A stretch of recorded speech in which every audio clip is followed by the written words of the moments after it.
Yo, bro, I was just listening to this song called Emotion by 1 second. Hold on. Let me look it up for you.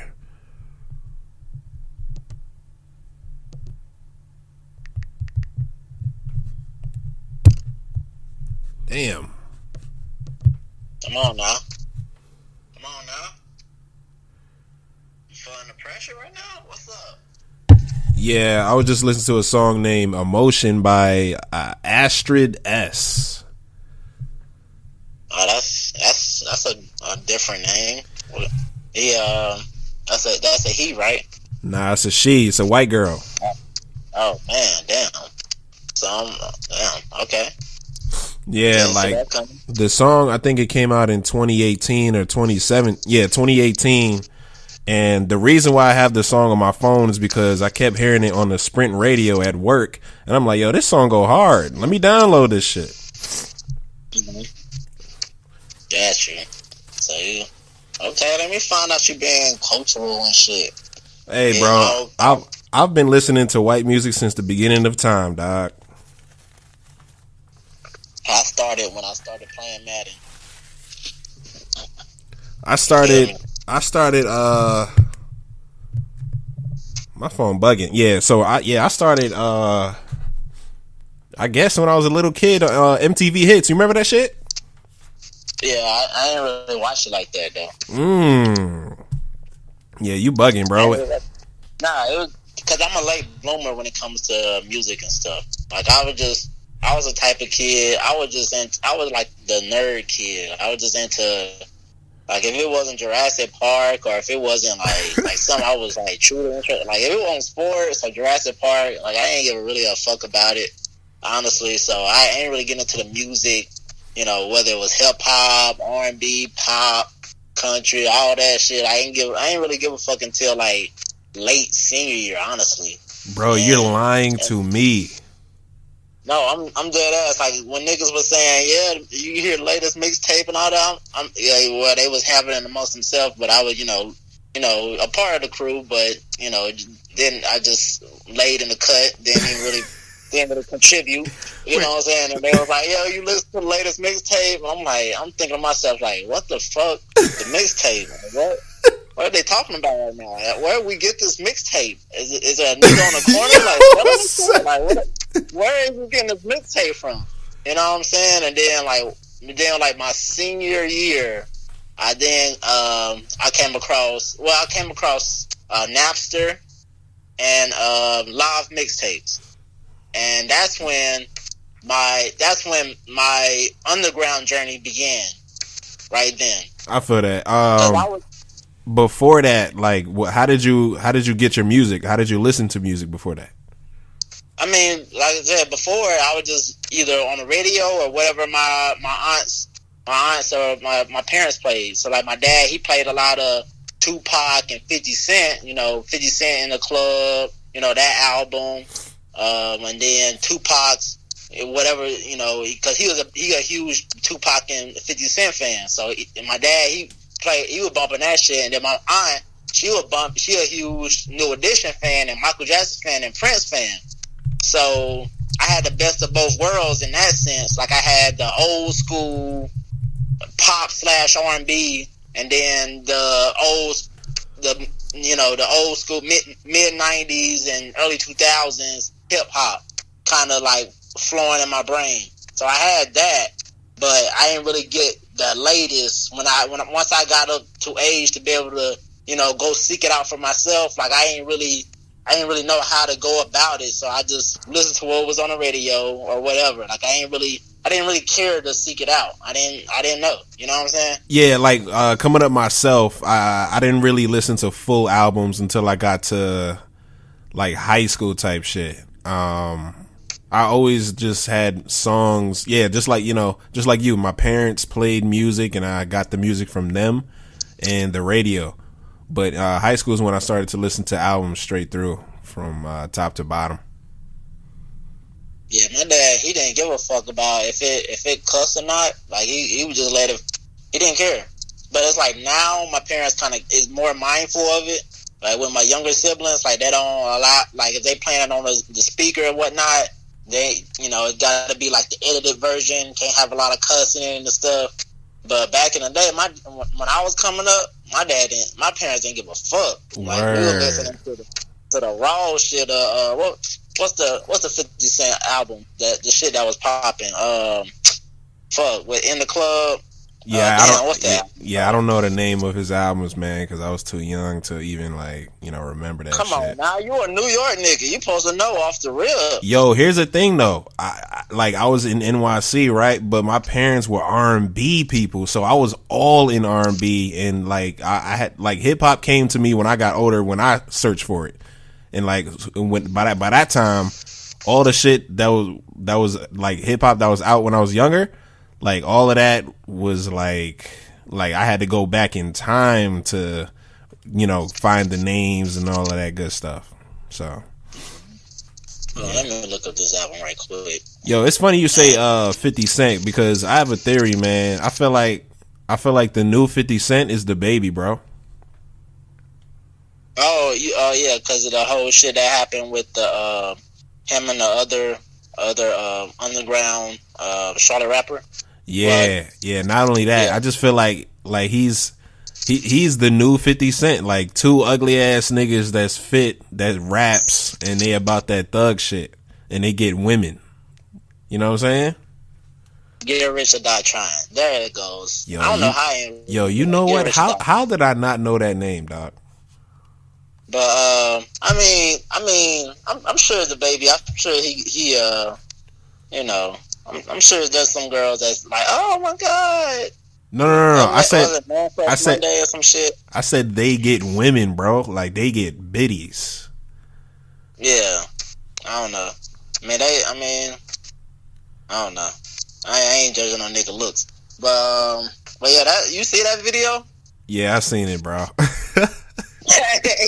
that man pants down, that ankle, nose bloody.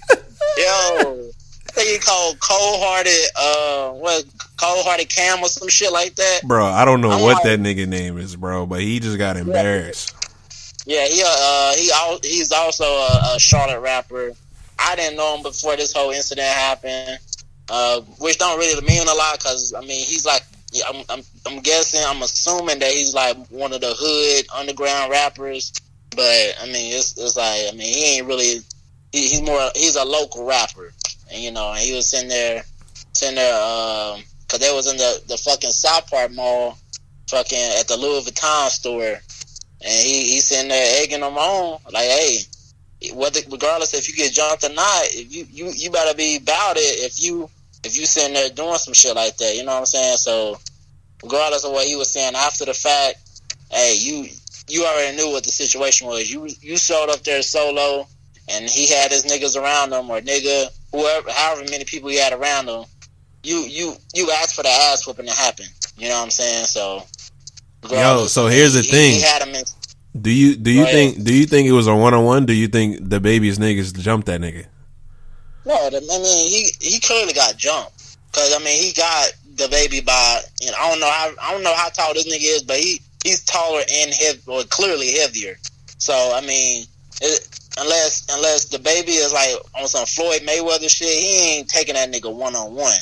So he clearly got jumped. But I think if you're the aggressor, then you should take into accountability. You should take into accountability that maybe there's a possibility of you getting jumped. Like, I can see if the baby was the one doing the shit, and then he.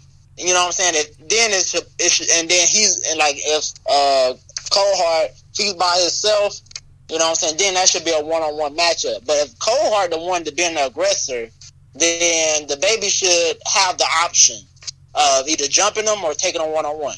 He took the smarter route, 1-on-1.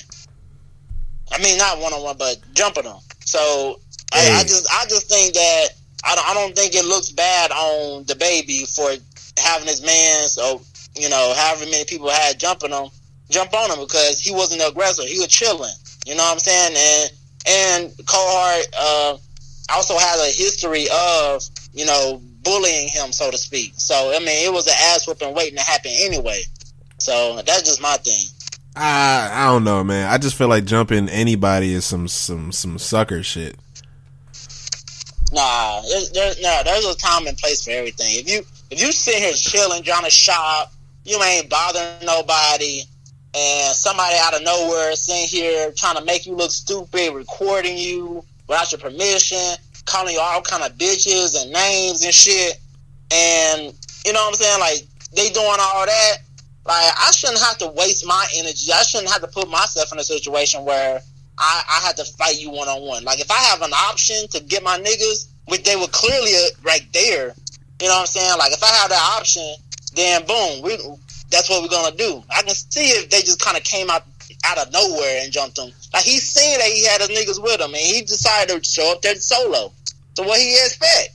Nah, but what I'm saying is, like, that's why niggas got bodyguards, man. Just retain that nigga. You ain't gotta jump that nigga with your niggas.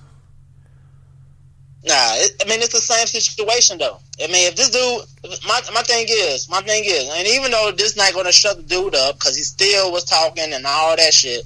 Thing is though, you can have all the security guard, you can have all that.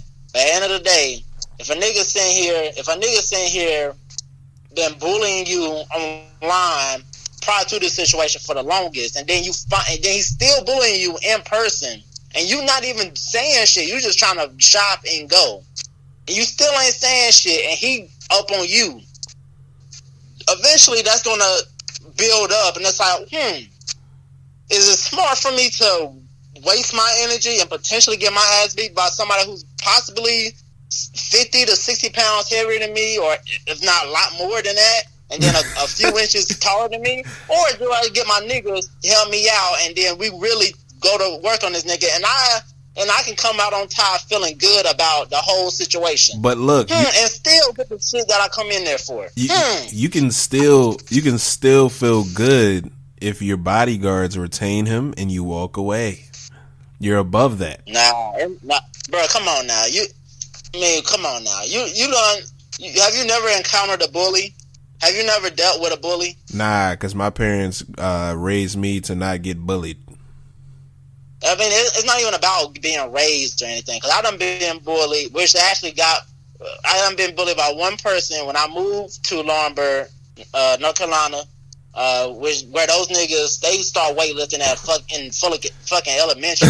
Like, there was some big niggas on there. It's different from like the Charlotte area niggas. Laurinburg, that's country of North Carolina. Like, that's where you go to develop a football player. If you in North Carolina and you trying to develop a football player, you send them there. High poverty, nothing to do but lift weights. That's where you send niggas. So boom, I'm in there. This nigga ain't even on a team or nothing, because we in the 6th grade. Niggas is bored. You can't be on the team until you're in the 7th grade. Nigga like 5 inches taller than me. Because I'm one of the smallest people in my class. I didn't start growing until high school. So I'm one of the smallest people in my class. He one of the biggest people in class. It has nothing to do about how you raised. It's all about, because I was raised the same way. If somebody outside the family step to you, step to them. But then at the end of the day, if the nigga, they also taught me how to be smart too. If a nigga's that much bigger than you, and niggas ain't really got your back like that in the school, you only got 1 or 2 friends, and they ain't really tough like that, then what are you gonna do? You know what I'm saying? No, you're right though. Look, it's a difference. Like, you got messed with. Everybody gets messed with, but it's different from being bullied. Being bullied is like an ongoing, No, it was ongoing. I mean, it was going. Like, it wasn't like an everyday thing, but it was. He'll mess with me at this point, then he'll mess with me at this point. I mean, it's the same thing. Bullied is bullied. You know what I'm saying? I feel what you're saying. We're gonna get into the incognito thing. Richie Incognito. We're gonna get into that shit when we start this shit. But bullying is bullying, regardless if it's a one-time offense or if it's a multi-time offense. Bullying is bullying. You know what I'm saying? And it's like, it's not even a matter of how you raise. It's a matter of, okay, I'm coming to school to learn. Mind you, even though them niggas were stronger, them niggas wasn't as smart. So I'm also on top of my class at this school. Then when I moved back to the Charlotte area, that I'm not top of my class in school. So it tells you about the area. You know what I'm saying? So it's like, at the end of the day, my mindset was go to school, do what I'm supposed to do, and go the fuck home. That's what it was. Yeah, I feel that. I'm not an aggressive kid. I'm not a fighting kid. I just want to make good grades and go the fuck home. I ain't trying to have no problems, none of that. You're not trying to stay out at night? You're not trying to stay out at night, dog, after school? At that time, no. Because at that time when we moved to Laurinburg, I was, kind of staying with my aunts a lot more, and my aunts is Christian based, so they won't fucking with no niggas like that. niggas. You know what I'm saying? The niggas, like niggas that be out. So they built the fence up and everything, and you know what I'm saying? Cause my on that side of the family, my dad's side before of you the family, before you continue, you said you had to clarify the niggas, not the niggas. The niggas. Yeah, niggas. The niggas, because niggas is like niggas who, like us. Like, we try to go out every once in a while, be a little ratchet. But then you got the niggas who like the thug niggas that be on the corner, like, every day. You know what I'm saying? You got the niggas. Yeah, niggas. Alright.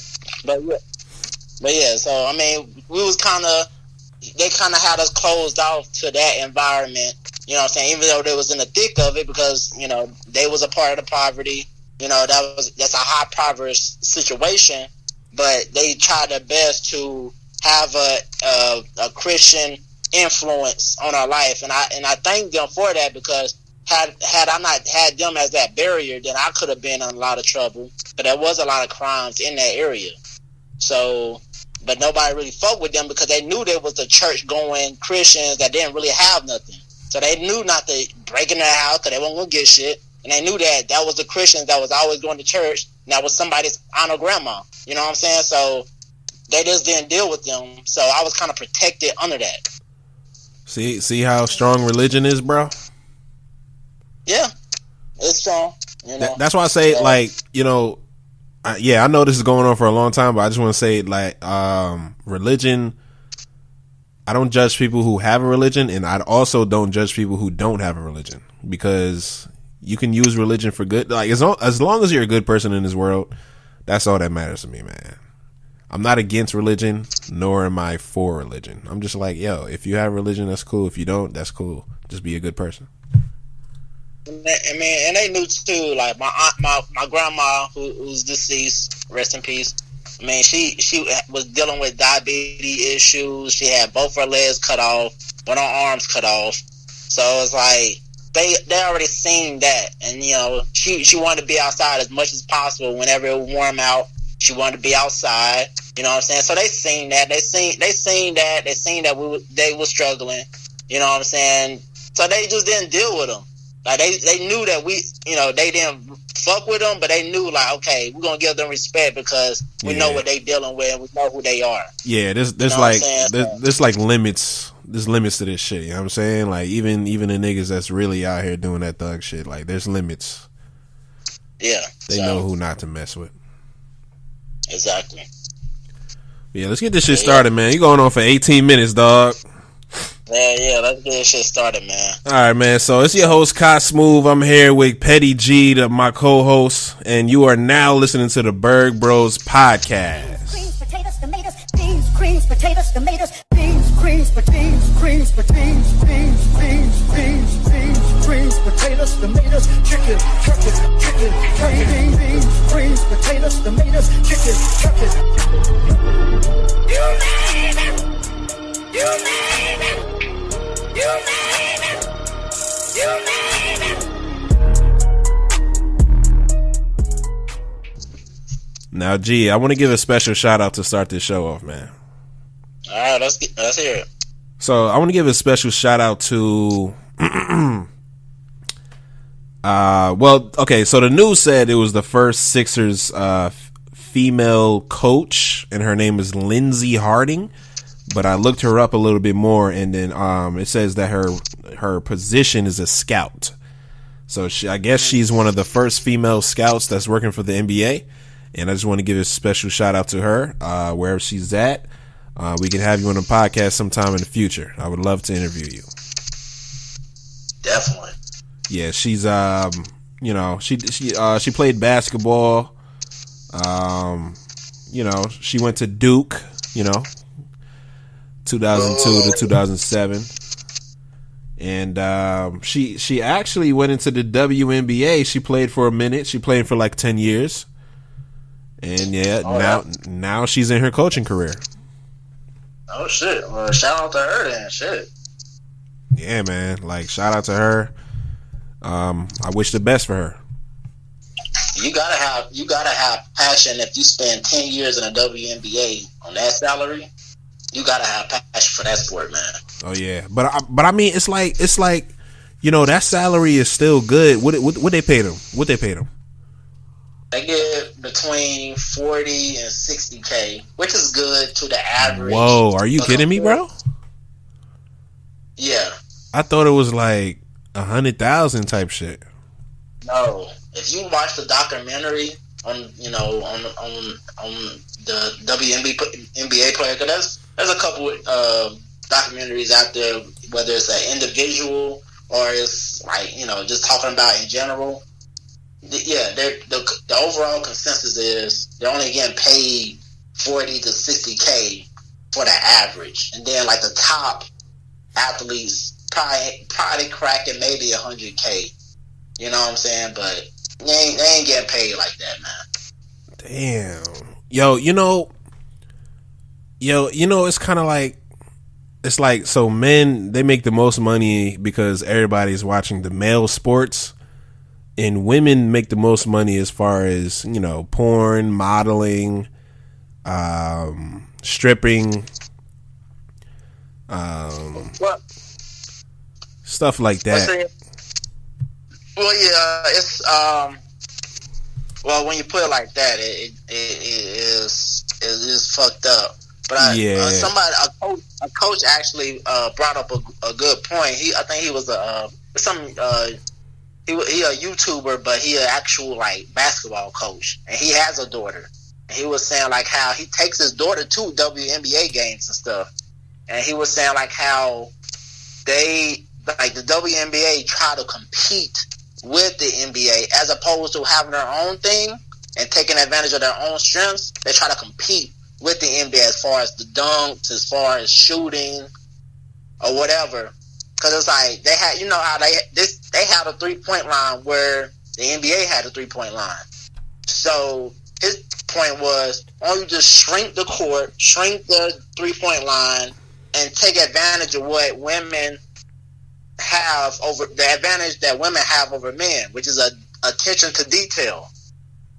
Men, we don't have as good attention to detail because we all about, okay, if it's heavy, let's just throw it up. If we gotta jump over, let's just jump over it. Women, they're more strategic. They're more, again, just attention to detail. So you shrink it and you make them pay more attention to detail, and you have the technical shit where they can dominate instead of trying to compete with the slam dunks and the 3 points and shit, and you just having them, bricking everywhere. You have it, you tighten it up, and boom, their game is can be potentially just as exciting as the NBA. Yo, that's actually a great idea. Like that would actually work. And like what you said with the breaking shit. Yeah, that shit, yo, when I went to the Central Girls game and I was supporting them, and when I seen all them bricks, man, I was like, come on now. Yeah, it's just not exciting. It's like you see that you're getting the second tier of whatever that sport is. Like people view to get a sense that you're viewing the best product. You know what I'm saying? They got a good product. It didn't help that Central Girls just so happen to be the worst in their conference anyway. But it just goes to show like if that's the product you're putting out, even if they was the best, they're still not fucking with the dudes team unless the dudes was sucking and they was like the top of the conference. That's the only way they're getting some kind of recognition, and even then they still ain't really getting as much praise as they should. Yeah, that's facts. So it's just, but again, it's the ego thing. So they, that's the only reason why they have the 3-point line where the men's 3-point line is, because they like, you know, because you got a bunch of tomboys, you know what I'm saying, on that team. That's like, well, we can do whatever men can do. Look, like, yo, okay. I'm glad you said that, G. All right, so I am not sexist at all, bro. But what I'm saying is there's certain things men can do that women cannot do, and vice versa. And that's just as simple as that. Like a lot of you know, all right, man. Let me just say it. A lot of feminists, they fight for like, yo, we could do whatever y'all could do. Like, look, if y'all could do whatever we can do, then it has to be equal across the board type shit. Like, y'all can't get in the club for free. Y'all gotta pay just like us. Y'all gotta buy us bottles. What else? Freaking holding the door. Yeah. Hold the door for us. Pay for the dates. Pay the tip. Like, yo, it has to be across the board. But okay, so equality is never going to fully exist. It's going to be, like, in my opinion, I think it should be women do these things and men do these things, and that makes a perfect world, because there's things that men cannot do that women can do. Exactly, like the pain of childbirth. I cannot imagine because I was talking to a coworker earlier today, and she I think it got around. I don't know how the fuck it got around to it, but I was saying how we was just joking around and shit, and I was saying, like, if somebody had a running start and kicked me in the balls, that would be one of the most painful things in the world. And she said even that wouldn't compare to childbirth. Yeah. Like, I can't even imagine what they go through as far as that. Like, if any woman that says they don't want any kids, I don't blame them. I don't blame them at all. But imagine a running start kicking the balls. Not a still stance kicking the ball, a running start kicking the balls. Like, you about to kick a 60-yarder and they just going straight to your balls. That's amazing. Yeah, drop kick to the balls, man. Jesus Christ, that's nuts. No pun intended. But good God, that's nuts, man. But yeah, props to them, bro. Like, you know, that whole pregnancy shit is, you know, quote unquote beautiful. But I'm not afraid to say it, bro. Like, my girl giving birth, I'm not looking down there. I'm looking straight at her face. I'm holding her hand, and it's disgusting down there. I'm not gonna look down there. And I don't care how many people say, yo, you the man, you supposed to look down there, look at the beautiful Yo, it's not beautiful. It's not beautiful for me. Cause I remember you telling me this, and I remember me saying that you're pussy. And that's fine.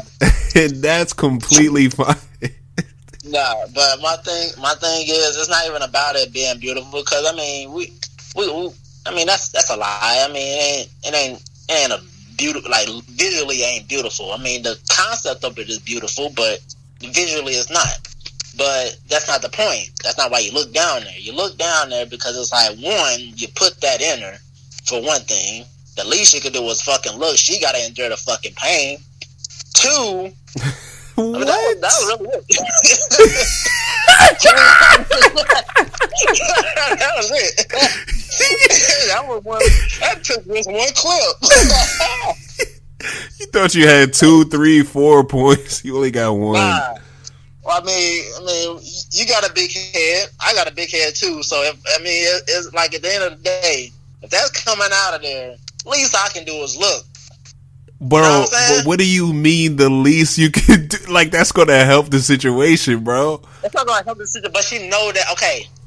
Because, okay, we're the protectors, right? We're the protectors. Mm-hmm. They're supposed to hold down the ship as far as kids, the household, you know, even the bills, like in the new modern age, the bills, and making sure everything is, and again, goes back to the prior conversation. Attention to detail. They're a lot more detail oriented than we are. So they can catch some things. The least we can do as the protectors, they're supposed to be trusting in us. We can't even look at a fucking vagina push out a baby. How the fuck they gonna trust us if some intruder break in, or you know what I'm saying, if some shit go down where they're so emotionally distressed that they can't handle it. It's completely different, bro.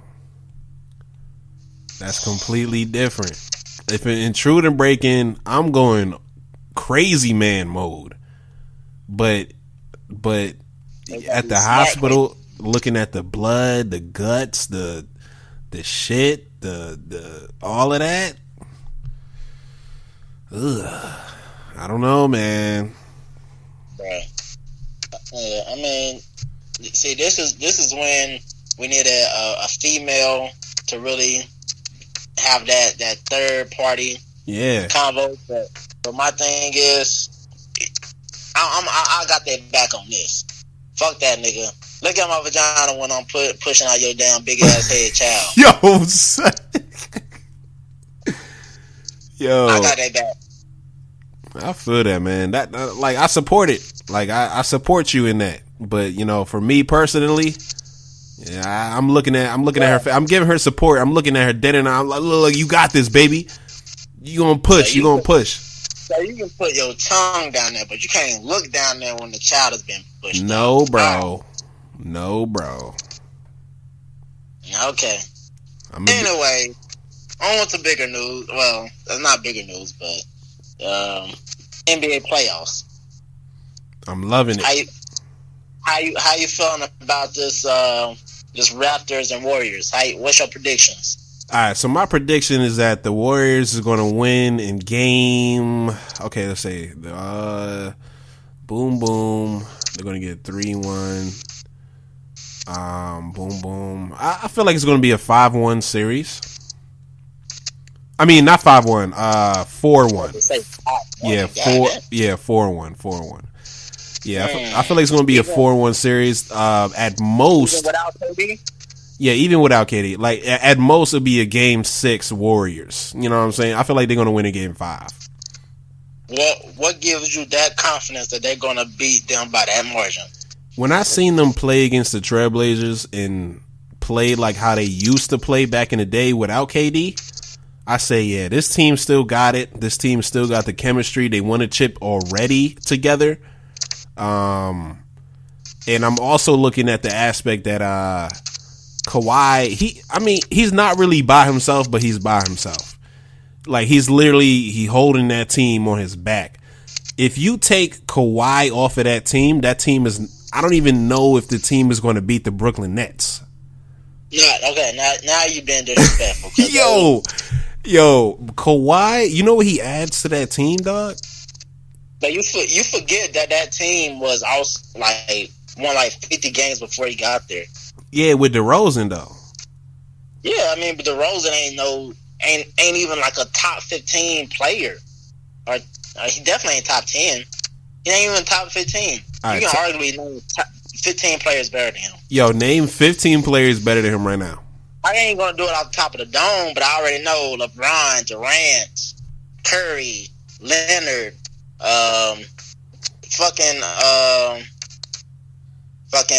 let me see, AD, Anthony Davis. Let me see, boom. That's 5. Kemba Walker. Kemba Walker. I don't know, bro. What? Yo, I think they're pretty in the same boat. They're in the same boat. No. Look at Kemba's team and look at DeRozan's team when he was with Toronto. Or look at DeRozan's team now as the Spurs. But look, what I'm saying is if they're in the same boat because they're in the same atmosphere, but Kemba is better. It's hard to tell because they play different positions, but they're pretty much in the same. If you go according to talent around and their production individually in comparison to the team's record, Kemba is better. They might be in the same ballpark as far as when you talk superstars, stars, like first tier, second tier, third tier. They might be in the same ballpark as far as that talk is concerned. But as far as in the rankings, Kemba is better. I'm not going in no particular order, but Kemba is better than DeRozan. Yo, I don't know, bro. I know at his position, he's better than DeRozan. I know your favorite team is the Hornets, man, but no, it's not. It has nothing to do with that. I hope Kemba leaves the Hornets. That's my hot take. I hope Kemba leaves the Hornets for his sake, so he can finally win some shit. If he leave, where he going? Where you want him to go? I want him to team up with KD and with the Knicks. I feel like that'd be a better combination than Irvin and Durant. Why? If not that, I feel like he'll be a good addition to LeBron with the Lakers because he is a scoring point guard and LeBron is a passing, every position basically, but he's a pass first player. So I think he would fit good with either LeBron or KD. Any scorer he's going to fit good with because he's a scorer first, but he's at the end of the day he's unselfish. He just has to score first when he's with the Hornets. I feel what you're saying. Maybe his assist game will go up if he's with another scorer. I feel what you're saying. Yeah. But yeah, niggas is talking about Bradley Beal teaming up with Bron or AD, Kemba, Kyrie. Yo, did you hear about what Zion said? Nah, what he say? What he say? So he said he got big league by Anthony Davis. Wait, say that one more time. Say that one more time. So Zion, it was in the interview. I can't come up with the source, but he said in an interview that he got big league. You know what big league is? Nope. Big league, pretty much. There's a term coined by somebody else, but basically. Big league is he asked for the autograph at a young age. At the time, they was high schoolers, and he was a kid, and he asked for their autograph, and they pretty much, look past them, then get on the autograph. So the two players he called out in this interview was Anthony Davis, and I believe it was John Wall. Wow. Yeah, I believe it was John Wall and Anthony Davis that big leagued him when he was a kid, which is why when the Pelicans won the lottery, that's why a lot of since that interview, a lot of experts have speculated that's the reason why he had that disappointing look on his face because he remembered getting big league by Anthony Davis. Yeah, I'm gonna just coin the term the big blood, man. He just got big blooded, man. That's all. But big blood. I feel like big blood is more noble than that. I feel like big blood. If you're a part of the crew, you know what I'm saying. You're gonna be recognized by the big blood. I feel like big league. I feel like that's more negative. You know what I'm saying. I feel like you too full of yourself. Big blood. You earned that spot. Big league, you high school and you big leaguing niggas. Like that's what you're doing. And that's why Zion said he took it upon himself to sign every kid's autograph because when he got big league, he knew how he felt, so he didn't want to do that to anybody else. Bro, he not gonna sign everybody autograph, bro. He got a busy life. It's not gonna happen. But the thing is, if you go out of your way to not sign a kid autograph, it's one thing if you like just on the move, you got somewhere to be in a hurry. I mean, that's one thing. We don't really know how it happened. All we know is how it happened through Zion's perspective. That's all we know. Bro was in high school. Anthony Davis was in high school. John Wall was in high school when this happened. This wasn't like they was in college or in the NBA. Oh, you're saying John Wall and Anthony Davis was in high school when this happened? Yes, they was in high school. He was a kid. He was like in elementary or some shit. In high school you a nut. You really not mature at all. You feel cocky. You about the women. You don't really like you young. I mean, people grow up, but at the end of the day, you can't tell somebody how to feel towards that person. Because at the end of the day, because think about it, you're not guaranteed, even though you're making more money now, to improve as a human being. Just because you're making more money now, that just can amplify who you are as a person. So even if you're a high schooler, you know how much of an impact you're having on that community, on that city, on that in that area or in the nation, and you know that little kids is looking up to you. Somebody's tapping on your shoulder saying that kids is looking up to you. You're not you seeing all these kids. You're not just like, oh well, I'm a dumbass. I don't know that kids literally looking up to you, nigga. Like, but look, kids are literally looking up to you. You're 6'11". Kids are literally looking up to you. But then they also want your autograph, and you're just yeeting them. I don't know, man. I just feel like you're still young. Maybe if Anthony Davis comes to him and be like, "Yo, look, bro, I was young, bro. I was about my business, bro. I didn't sign an autograph. It wasn't about you. It wasn't personal. You know what I mean? Can you forgive me?" And Zion be like, "Yeah, I'll forgive you, dog." And then they move on from there. Yeah, but that's the type of person Zion is, though. He seemed like the type of person you have to forgive. You know what I'm saying? But the key thing is that he never forget, because you can't forget some shit like that when you're a kid. I know he ain't gonna forget that shit. And plus, man, that duo would be crazy if they had I think they still got Drew Holiday over there, right? On the Pelicans? Yeah, they still got Drew Holiday. Okay, Drew Holiday. He plays like a point guard, shooting guard. I think that'll be his best bet as far as mentorship. Yeah, learning from Anthony Davis? No, Drew Holiday. Oh, Drew Holiday. Yeah, I felt like that already, and then an expert said it, and I was like, okay, that's confirmed. Yeah. I felt like he should, if he gets drafted by the Pelicans, I feel like he should, take that with pride. Like, that would be a good spot for him to start his career. I mean, yeah, but at the end of the day, I think, like I said, I think there's lingering emotions with the Anthony Davis thing. And then you got to think about it. Anthony Davis is begging to get out of the Pelicans. It ain't like he's just there and he's cool with staying. He's begging to get out of the Pelicans. Yeah, that's facts. So you know what I'm saying? That's why I'm like, if y'all trying to get rid of him, let him go, because at the end of the day, he's injury prone. The best y'all could do with him was, second seed of second round of the playoffs, and then you're out of the playoffs. So, I mean, at the end of the day, if you're trying to truly rebuild, you ain't going to be able to really rebuild with Anthony Davis if he's not really trying to. So, let him go.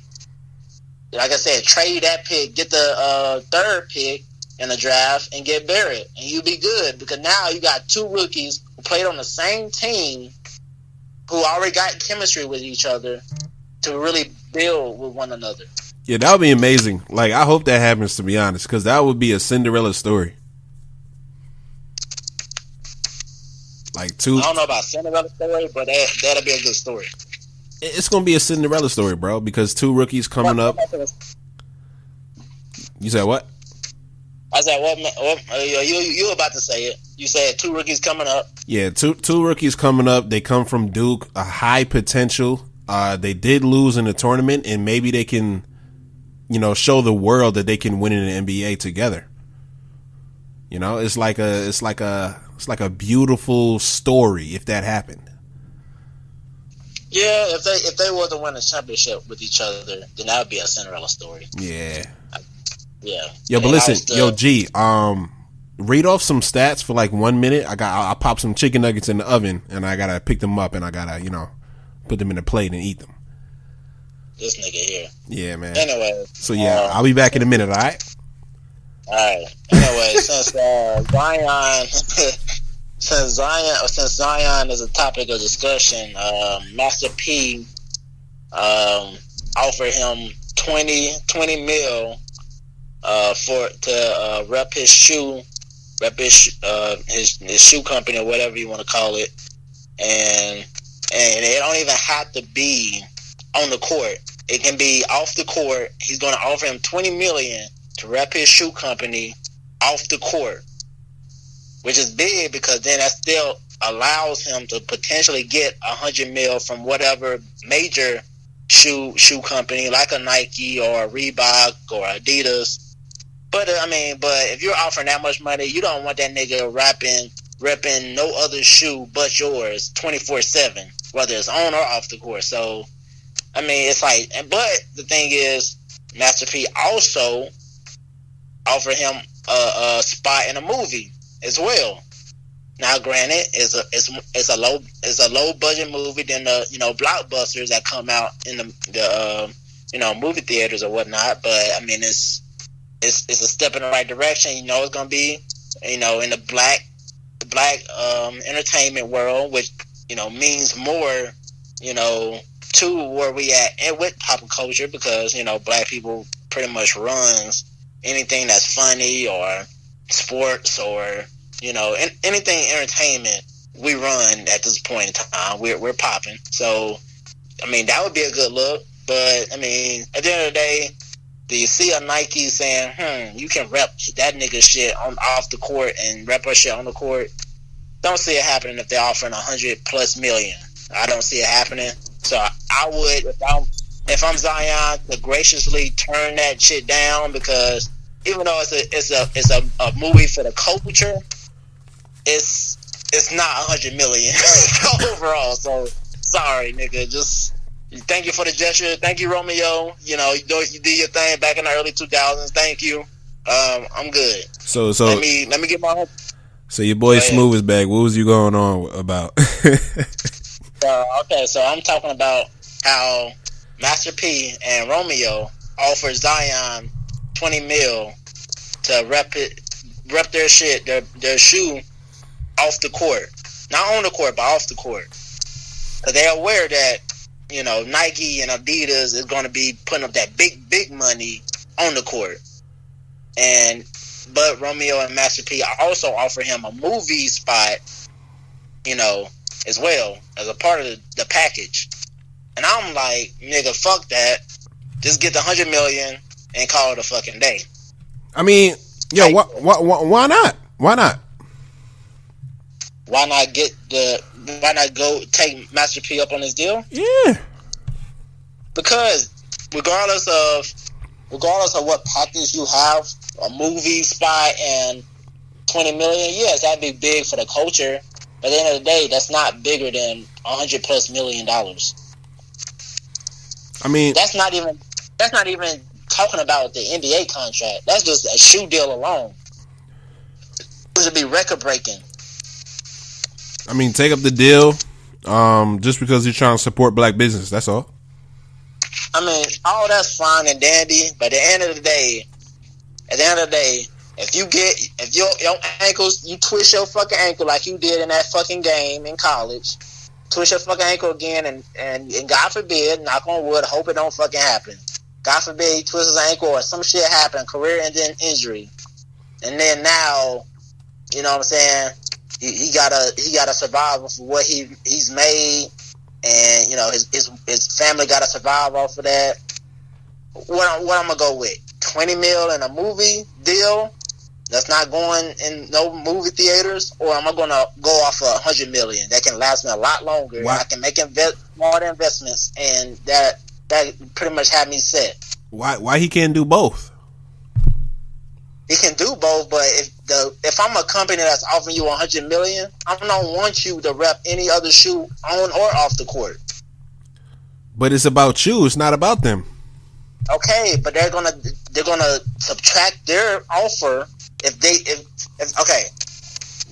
Okay. So my thing is, in a perfect world, yes, if you can get the $100 million and the $20 million together, of course that makes sense.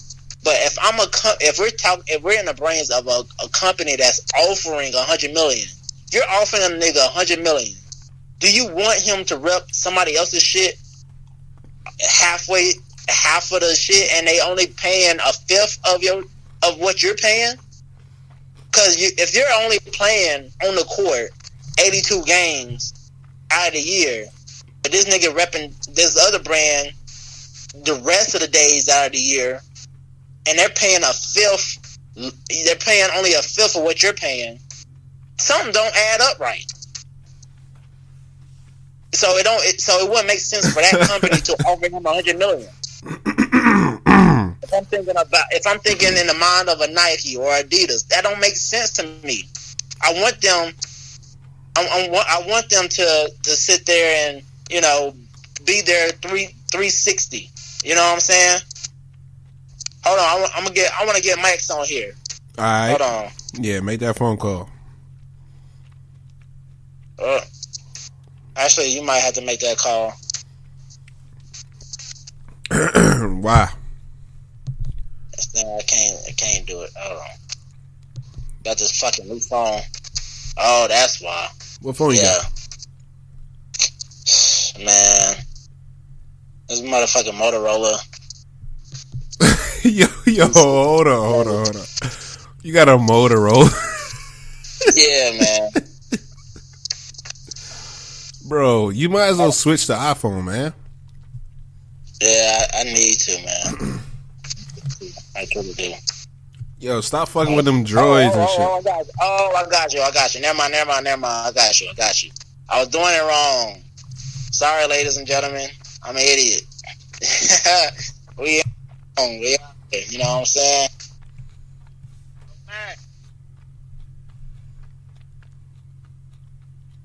Hold on.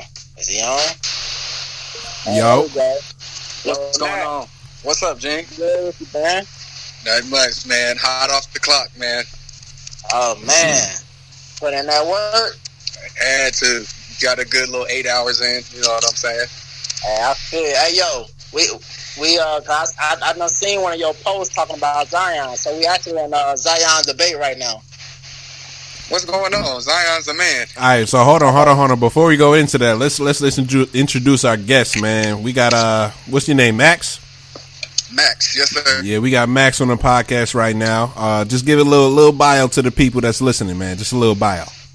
Little bio, man. I'm originally from Clover, South Carolina. I lived in Charlotte most of my life, man. Went to school to play football. Played football 2 years at Newberry College. Then transferred to Coastal Carolina. Didn't really get to play there. NCAA got me, but still got my degree in sports management. Then I moved back to Charlotte after that, and then I got another job in VA. Now I'm currently working at Planet Fitness as an assistant manager in Virginia. So that's pretty much like a little rundown of where I came from. All right. Okay, so Max, so we're talking about Zion, right? We're talking about this big ass contract he about to get. So boom, Master P and Romeo offer him $20 million to rep their shoe off the court, not on the court, but off the court, and offer him a movie spot in one of their as a how would you say it? Because it's like a movie that's already out, but it's like a what's the term for it? I can't think of the term right now, but it's gonna be like the third movie for that series or whatnot. So will you take that deal, or would you take a potential $100 million from a Nike or Adidas or a Reebok or whoever? Man, honestly, I'll probably take the Master P deal, to be real. Okay, explain. Just because, man, Master P he's the original, pretty much, GOAT of starting his own business, getting his son in movies, getting his son in school, and just setting him up pretty much for life. He's still set up for life, but he's the originator of it all. You know what I'm saying? All the rappers, all the head businessmen, a lot of people go to Master P to see how he got in the game, how he got the business rolling and all that. I mean, not Kodak. I mean, Kodak's on another level. I don't know what Kodak doing. He's going to jail. Kodak's not doing it right.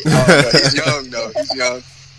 But I would take that Master P deal, honestly. Yeah, keep the money in the black pockets, man. I feel that. Thank you. We got to support these black businesses, man. Somebody's got to start somewhere. You can't keep going to Nikes, Adidas, Under Armour, man. They've got the money. You know what I'm saying? So my thing is, if Zion, God forbid, he twists his ankle on another one of those cheap ass shoes and he's out for the career, then would I go with $20 million or would I go with $100 million? I'm gonna go with $100 million. That's true. Yeah. And then I can invest in black businesses and make a potential growth down the line. But look. But you said it's off the court, so it's not gonna bust like it did in that game. But that's what I'm saying. If I'm $100 million company, if I'm offering that as a company, I don't want you repping nobody else's shit, regardless if it's on or off the court. I don't care. Rep my shit if I'm offering you $100 million plus, especially if it's a record breaking and it's more than what LeBron was offering coming out of high school. Rep my shit all around. All I'm saying is keep the money in the black pockets, and like I was actually trying to say he can probably do both deals, but I don't know. He probably could, because one's off the court, one's on. Exactly. So I feel like what's most likely, I want him to go with that Master P deal, but what's most likely going to happen is he's going to end up with that Nike deal, because he was wearing the Kyries in the tournament. You know what I'm saying? He put Nike on, because what's the shoe that blew out? Adidas, right? That's what blew. Nike.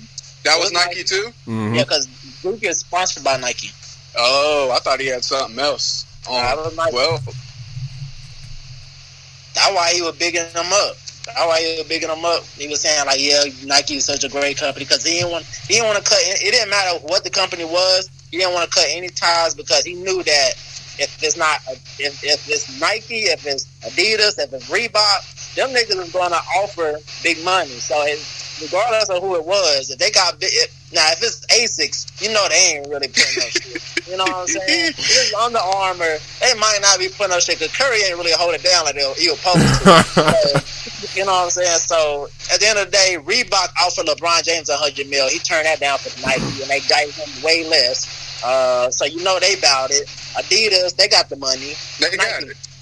You know what I'm saying? So he ain't gonna talk shit about none of the big brands that's gonna offer him big money, because that's what's gonna get him the big money. So hey, at the bro, end of the day, I used to rock Asics in high school when I did high school track. How that work out for you?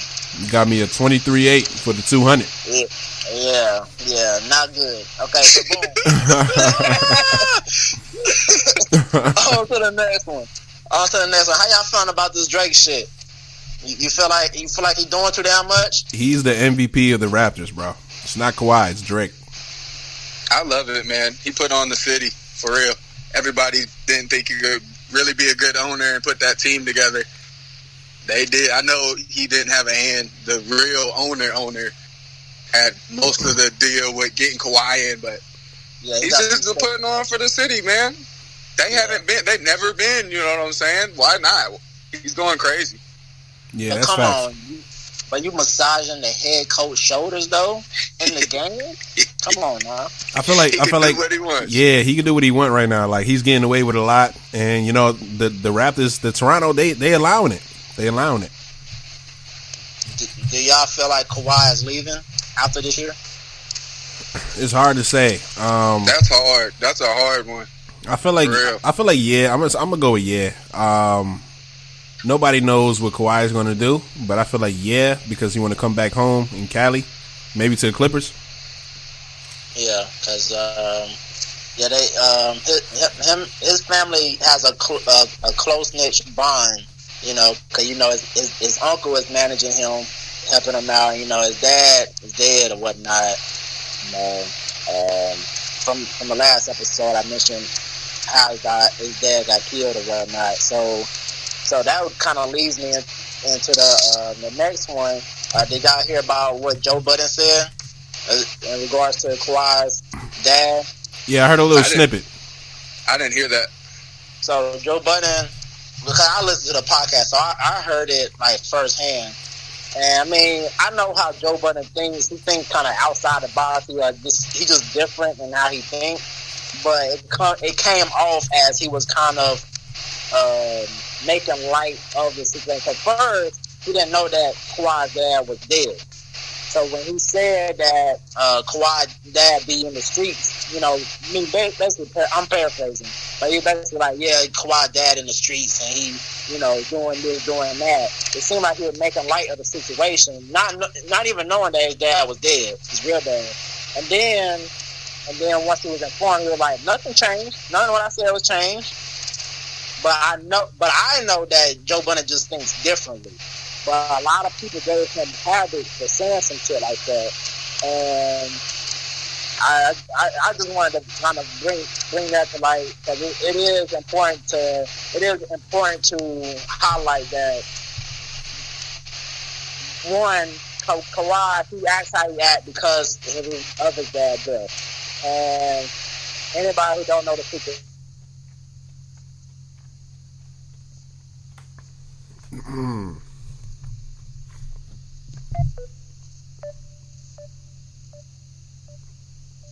Experiencing some troubles. We'll be right back in a minute. Won't really know. So yeah, but at the end of the day, you know, that was my thing. I didn't think he deserved as much criticism. Joe Budden didn't deserve as much criticism, but I do believe that he should have been more cautious of how he said it. Yeah, like he should have been more sensitive to the topic. Man, Joe Budden has no filter, and he just adds fuel to the fire, man. He really he does have his own way of thinking, but sometimes he needs to just tone it back a little bit because that's a sensitive subject. You know how Kawhi is as just a person. What we've seen, we don't know him in person, but just like that's a touchy subject. Anybody's father like that, like leave that alone, Joe Budden. That's nothing you should play with. Yeah, that's what I'm saying. Like, you just leave it alone because you're only going to create enemies. Like, you don't want to create enemies and then you be in some shit.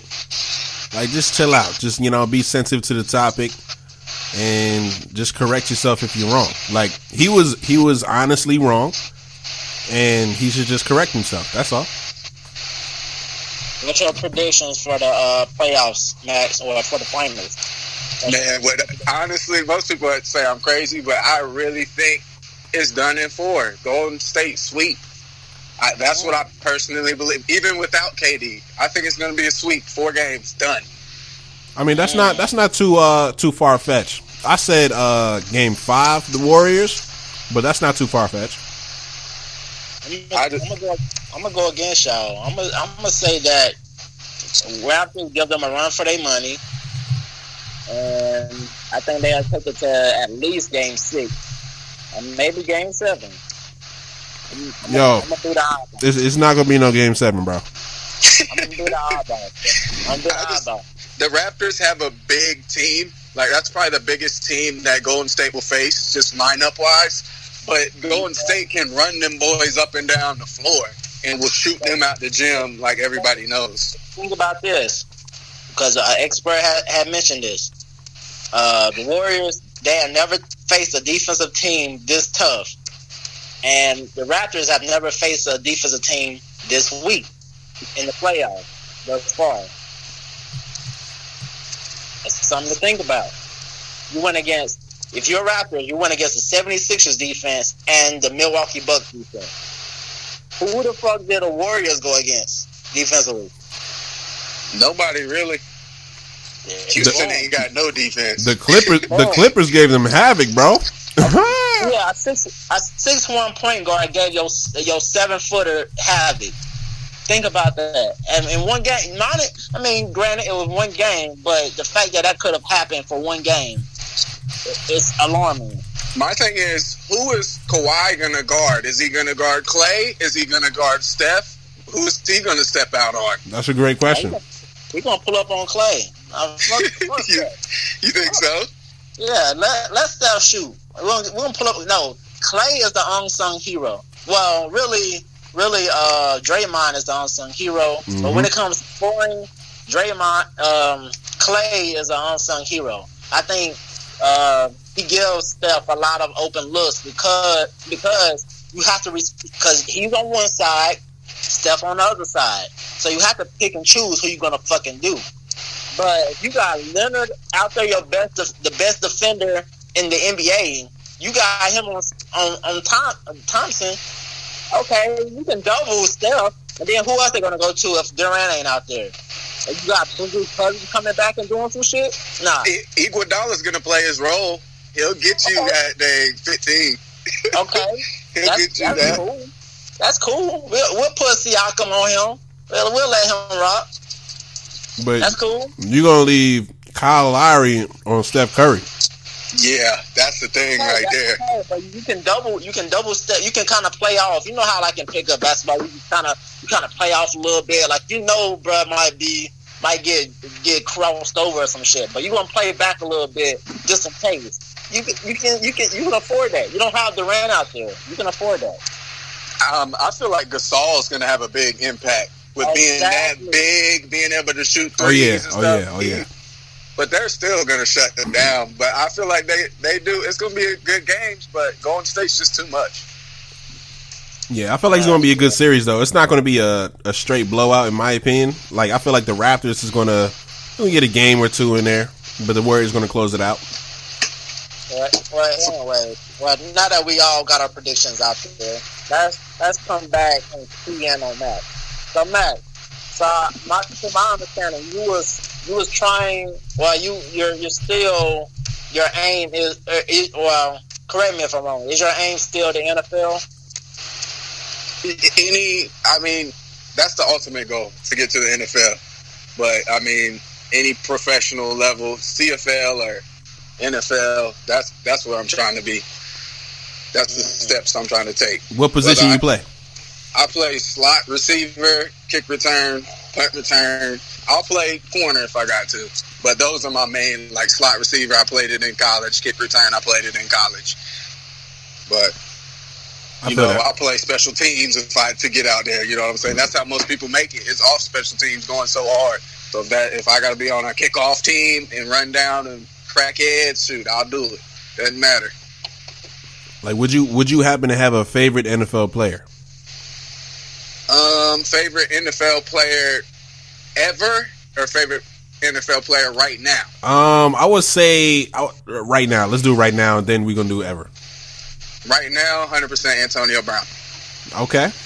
I love his attitude. I love what he brings to the game. I love the call God every time he scores, and the size. Like, he put undersized receivers on the map. Like, he really did. Undersized receivers playing outside or whatever wasn't really big until I feel like Antonio Brown he just got the monster contract for a receiver and all that. Like, he put him on the map. So I have nothing but respect for him. Yeah, that's kind of true. Who else was a wideout that was like around his side? Deshaun Jackson. Steve Smith, definitely. I feel like he actually put. He probably was the really beginner to really just shut it down. Honestly, David Beckham is not David Beckham. God. What? Odell Beckham is 5'11", about 200. He probably 5'10" for real. Mm-hmm. Yeah, so they're about the same size. Antonio about 5'9" though. Yeah, that's true. But yeah, Antonio's crazy out there. Yeah, Steve Smith is definitely the pioneer in that though. Like he definitely started that shit. He's the most meanest, aggressive, toughest receiver I've ever seen. Period. Yeah, that's my favorite NFL player, Steve Smith. But because he played on the Carolina Panthers too. Yeah, you're a Charlotte native. You're a Panthers fan. Who are you a fan of? I'm a Tennessee Titans fan. That is true. Yeah, I see. Yeah, because that's in your fucking Abbey. Yeah. That shit. I'm not a bandwagon since Eddie George and Steve McNair. Now I've been home. You know what's funny is I was born on the Tennessee-Kentucky border. So I'm technically supposed to be a Tennessee fan. Well, but hop on, please. Come on, we need more fans. I'm good.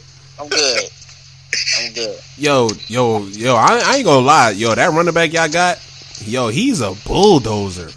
Derrick Henry's the biggest running back in the league right now. Yeah, 6'3", 240.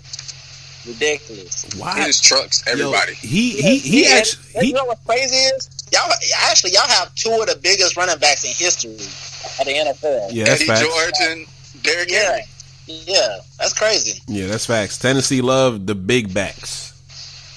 We're really a I formation type team, run downhill. We really don't air it out like that. We rather run the ball.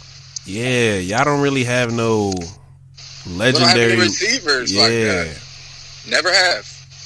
I'm trying to think of one.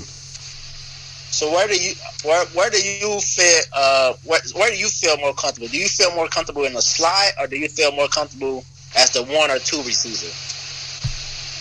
Most likely, I feel way more comfortable in the slot, but I can get out there. I can get out there at the 1 or 2, but slot, I can work in. I like doing stuff how Edelman does it out there. He just sneaks through behind linebackers and sits in holes and just eats. That's what I like to do. Just sneak in, get in there. I feel that. Do whip routes and stuff. But it's also dangerous out there, man. Them safeties, them linebackers be hitting out there in the middle. Oh yeah. I've had my shoulders separated in college. Thought I could cross the middle on a dig. Strained my AC joint. Safety came down opposite hash, tore my shoulder off. I'll never forget that. Was that your worst injury? No, tore my meniscus. Golly. Tore my meniscus. That's my worst injury. I was in a pile in a spring game, and the whistle had blown, and somebody pushed me, and I was caught. My leg was caught in the pile. I got pushed over. I just heard that thing pop or something tear, and I was like, "Oh, trainer." Damn. It was a wrap after that. Yeah. How long did it take for you to finally feel it? Because you know how, like, when you first have an injury, you don't feel it that much. So how long did it take for you to feel that injury? Man, probably like 2 weeks after is when it really started to set in, and that's when I was like, I need to go to the doctor and get an MRI, and it's hurting all the time. Like, you can still walk and stuff and do regular stuff, even if you have a tear. Like, you can still go and do stuff, but after about 2 weeks, it really set in on me. I was just like, this is not what I want. I need surgery. I could feel it. So you pretty much had some good trainers that work with you? Yeah, I had the school trainers work with me. I mean, they were top of the line. They had me in cold tub, hot tub, in the facility. They had the treadmill in the water. I don't know what that specific device is, but it's just to help take the impact off your knees, and you're walking literally in a treadmill in water, and it's to help like get your balance back and all that. It was straight. You don't have as much impact on the joints when you're in the water, but you still working the muscles. So yeah, I can see where they were going with that. But that was better than essential trainers. Them niggas didn't know what fucking hamstring pull from a fucking basket. Fuck them, man. Fuck them. But shout out to your trainers though. Oh yeah, they were good. Coastal Carolina, shout out to them. Yeah. Y'all had motherfucking y'all got a lot of people. Fucking Tolbert, motherfucking I got a lot of fucking people. Josh Norman, yeah. I couldn't think of name of real. Mike Tolbert, Josh Norman, Jerome Simpson, the dude from the Bengals he was the first one to do the front flip over the dude into the end zone. Okay. He was from Coastal too. Yeah, y'all had a lot of dudes come up out of there. Well, so did that impact the culture of that college any, or was it like always like lit? 100%. Like, that definitely impacted the college. Like, put Coastal really on the map to where they needed to be, and that's why they're in the higher division now. Is because them boys, because they were in the Big South when I was there. And then right when I was leaving, they finally had got moved up to the Sun Belt with the big boys. That's official D1. And like Josh Norman had came to the game, and people were going crazy and stuff. He was just visiting, you know what I'm saying, alumni coming back. But people were going crazy when he was out there. Like, damn, man, they definitely set it up. Must be lit for y'all homecoming, man. Oh my God. You know that's lit regardless of them. I mean, Coastal's at the beach. They call it ball at the beach. So you gotta have your head on your shoulders out there, though. You can't just go in there. When is y'all homecoming, man? Homecoming is they pick and choose whatever team they think they can smack. Honestly, that's how they do it. They do it. Whoever they can smack, that's when the homecoming is. It's normally at the end of the year. At the end of the year? So, like... Sometimes, yeah. November type shit, December type shit. Yeah. Damn. That's kind of cold weather to be down. But yeah, then again, y'all at the beach though. It's always warm at the beach. It don't matter what time it is. What kind of trouble you be getting into at homecoming? I don't get in trouble anymore, but it's lit. It's lit. I'll let you know that. It's a lot of drinking. I remember running to you in Uptown. You were pretty lit, bro. Oh yeah, I turn up. You got to. You got to enjoy your life. If you're above 21, turn up. Oh yeah. Most definitely. I may have to take a visit out there to the beach. You know what I mean? See what they about. Oh, you better.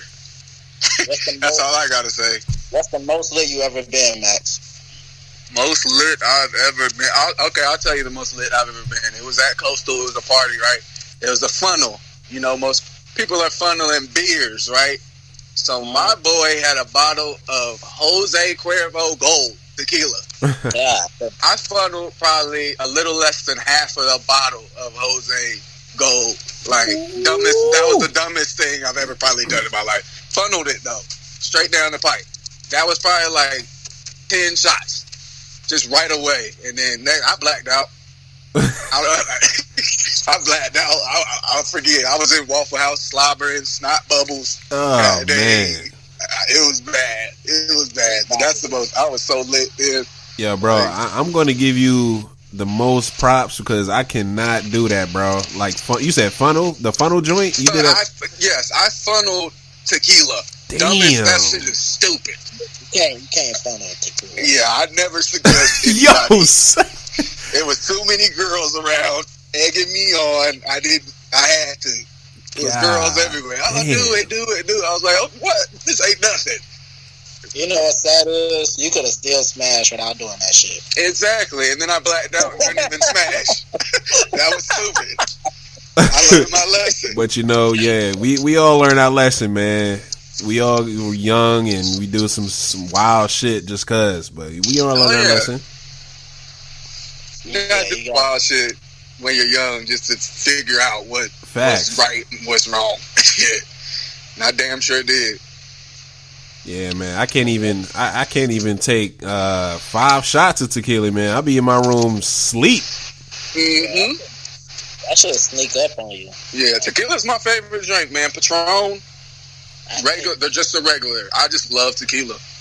I hate the taste of it though. It gets you so lit. Nah, it's good. It's good. But the I don't like the taste of Grey Goose. Like I can't fuck with it. Grey Goose is all right. I don't like vodkas too much, but it's straight.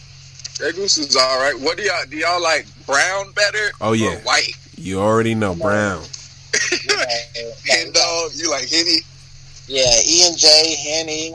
You know, I fuck with the Parmesan, Christian Brothers, the Jim Beam. Yo, Kyle, you remember we was turning up with them chicks? What had us crying? What was that? The Everclear? Oh my goodness, yo, listen, bro. We went to this. It was in the Verge, right, G? Yeah, the Verge. Yeah, the Verge. we was in the Verge with these girls, and like niggas bought Everclear, and me, I've never had Everclear a day in my life. I've drank some other shit, but I've never had Everclear a day in my life, bro. When I took that shot, I took the shot like I was taking a shot of some regular alcohol shit. But when I took the Everclear shot, yo, I was like burping and trying to breathe at the same time, just tearing up, bro. We both look like some bitches because neither one of us ever tried it before. We both look like bitches. Like, we were crying, we had tears coming out of our eyes, we were coughing. The girls are sitting there, and I'm in the corner crying my eyes out, like, damn, I can't handle this shit. That's the strongest shit you can get. Yeah, that's what I'm saying. It's illegal up north. You can't even buy it. Yeah, we took that shit straight, and on the bottle it said, "Do not take that straight." And we took it straight. Yeah, it'll burn the lining of your throat, and y'all are just taking shots back. I've never heard no shit like that. We typically take shots straight, unless we're around some females and we kind of mix some shit. Yeah, of We course. take this shit straight, usually. So we, not knowing, we took the Everclear straight, not even reading the fucking bottle, saying not to take the shit straight. And yeah, that's where we ended up. It's over 100%, ain't it? I think, yeah. Alcohol? God, done. Yeah, man. You're supposed to mix that shit, man. Yeah. Dilute that, something. Yeah, I think avoiding that bullshit or something, man. How would them fucking bars be doing? They be diluting that shit like crazy, bro. Yo, what happened later that night, though, G? Well, after that, we end up giving the girls lap dances, and then we end up going to clubs. Yo, that's what that Everclear do to you, son. That's what happened. Yo, we did, bro. We gave them girls lap dances, man. That's what it really will do now. Yo, bro, That ain't no joke. I can't even begin to tell you how much I miss college, man. That shit. Like, No, it's amazing. If I could still be in college right now, I damn sure would be. yeah, man. Like, we made the best of it, man. We did all we could. Like, I don't have no regrets. Oh, no, definitely not.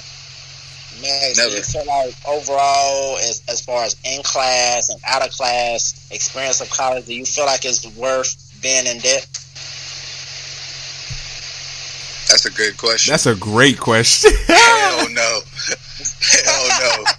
It's not worth it as much debt as I'm in. You feel me? Like, I'm in so much damn debt. How much Bro. debt are you in? I'm in 53K. Who you fucking with? I'm in 71K, bro. I'm about 65, Good God. to be real. Because I went to a private school first. Yeah. And you know, private schools can charge whatever they want. I think mine was, at that time, like $35,000 a year in state. Damn. And that's Newberry College. That's right there next to the University of South Carolina in Columbia. It's like right down the street from Columbia. Bro, And- I'm in so much debt. I get mail from Sally Mae, and I'm like, I don't even want to open this shit, man. I ain't got the time. I've had to change my number and tell them stop calling me and all this. They blow me up all the time. They want that money. They Yeah. should. This is what I'm hoping and wanting to happen so far. So I want somebody to get in office and relinquish all this damn debt. Because there's so many in our generation with it. Like, school should be free anyways. So You shit. hear about that? I forgot what college it was, but it was a billionaire that actually paid for the class of 2019, like their whole debt. I think I heard a little story like that. Yo, I heard about that too. Yeah, that shit crazy, man. That's amazing. That's a tax write-off for him, though. I So, think it was oh, Morehouse. Yeah. It's definitely a tax write-off. but that's still good for that class, but that's fucked up for the class before and after that shit. though. Yeah. Like, they lucked up, man. They lucked up. Hell yeah. Yeah, that ain't no joke. How y'all feel about Richie Incognito getting back into the league? Hell no. Yeah, I hate him. Yeah. Like, what? How old is he? Like 36? Like, how old is Yeah, he's 36. You hit it right on the head, yep. Oh, wow. Old ass, big ass. He got in trouble for using PEDs, correct? Yeah, well, he got in trouble for using racial slur. Cause you remember he bullied Jonathan Martin. Oh yeah, okay, I remember him. Yeah, he's a big bully, man. Yeah, he done used racial slurs multiple times. There's numerous players saying that he utilized racial slurs and all that shit. And Literally scared, like put death threats to his like family and shit. Like that ain't, you don't do that. Yeah, they were saying like when his father died at the funeral, he actually threatened people, like threatened to shoot people. Like there's some altercation or something that happened. But at his father's funeral, he was threatening to shoot people. That man's crazy. Honestly, he never needs to be back in the league. Yeah, he's But crazy. they'll let him, but not Cap in. But that's for another day.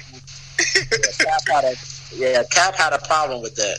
He pretty much, I mean, I'm paraphrasing, but he basically had a problem with the Incognito and then the Bosa, the dude that got drafted to the 49ers. Oh yeah, because he came out and said something as well about supporting Yeah, on his Twitter, he was supporting Trump. He said Beyonce was trash. He said all kind of shit, bro. Yeah, that's I feel like Bosa's brother, right? Yeah, that's his younger brother. Yeah, and Bosa wasn't on that. The older one, he wasn't on all that. Yeah, that's what I'm saying. I don't know what's going on. I mean, you never know. The older one, he might be on it, but on a silent key. Well, he needs to be up like his brother and keep that in house. Right. Yeah, but my thing is the NFL is so lenient on so much stuff with Kareem Hunt, visually abusing a woman, and Ray Rice visually abusing a woman and potentially capable of coming back into the league. It's like I ain't even looking at it as a white or a racist thing. I'm looking at it as just they just go off of what the fans want. The fans damn well Kaepernick stand up for black people. So the fans is racist, yeah. But at the end of the day, NFL is a big business. They're just going where the money is. Where the money is, a bunch of middle-aged white men that probably more than likely abuse their wives. So, of course, they're not going to look at Kareem Hunt situation as a big deal, but they're going to look at, Kaepernick standing up for black people as a big deal. Oh, yeah. Didn't something happen with the cheetah from Kansas City, too? Something with his son or something? Or they caught tape of him saying his son's scared of him or whatever. Oh, yeah. Yeah, his, I don't know if it's his ex or whoever recorded him while they was having a conversation, and then he pretty much admitted to abusing their son, and then also saying, "Well, bitch, I'm fuck you. You better be scared too." Yeah, that's what he said. He said. So I just said that shit's in house. I don't care if you're a couple or not. God dang, everybody's doing that shit behind closed doors with their girl. Like, you gonna get in some heated ass yelling, screaming matches at some point in your relationship. Yeah. But she got him. She recorded it, so that it was over. I mean, he OD with the abuse, though. I mean, that's OD. You can't put your hands on your girl or your kid. Like, if your kid is shaking, like, with just seeing you, like, that's not respect. That's fear. Yeah, that's not a good look at all. Like, yeah, I just feel like these football players, a lot of them is just banged up in the head, man, and they just do some wild shit. That is true. So yeah, like it's just I feel like it's a disease, the CTE type shit that's going on. How you feel about the CTE, Max? Like concussions and shit. I feel like it's a real serious thing. Like, they keep sending me stuff trying to get me to there's a lawsuit going around for anybody who played like a few years ago in college.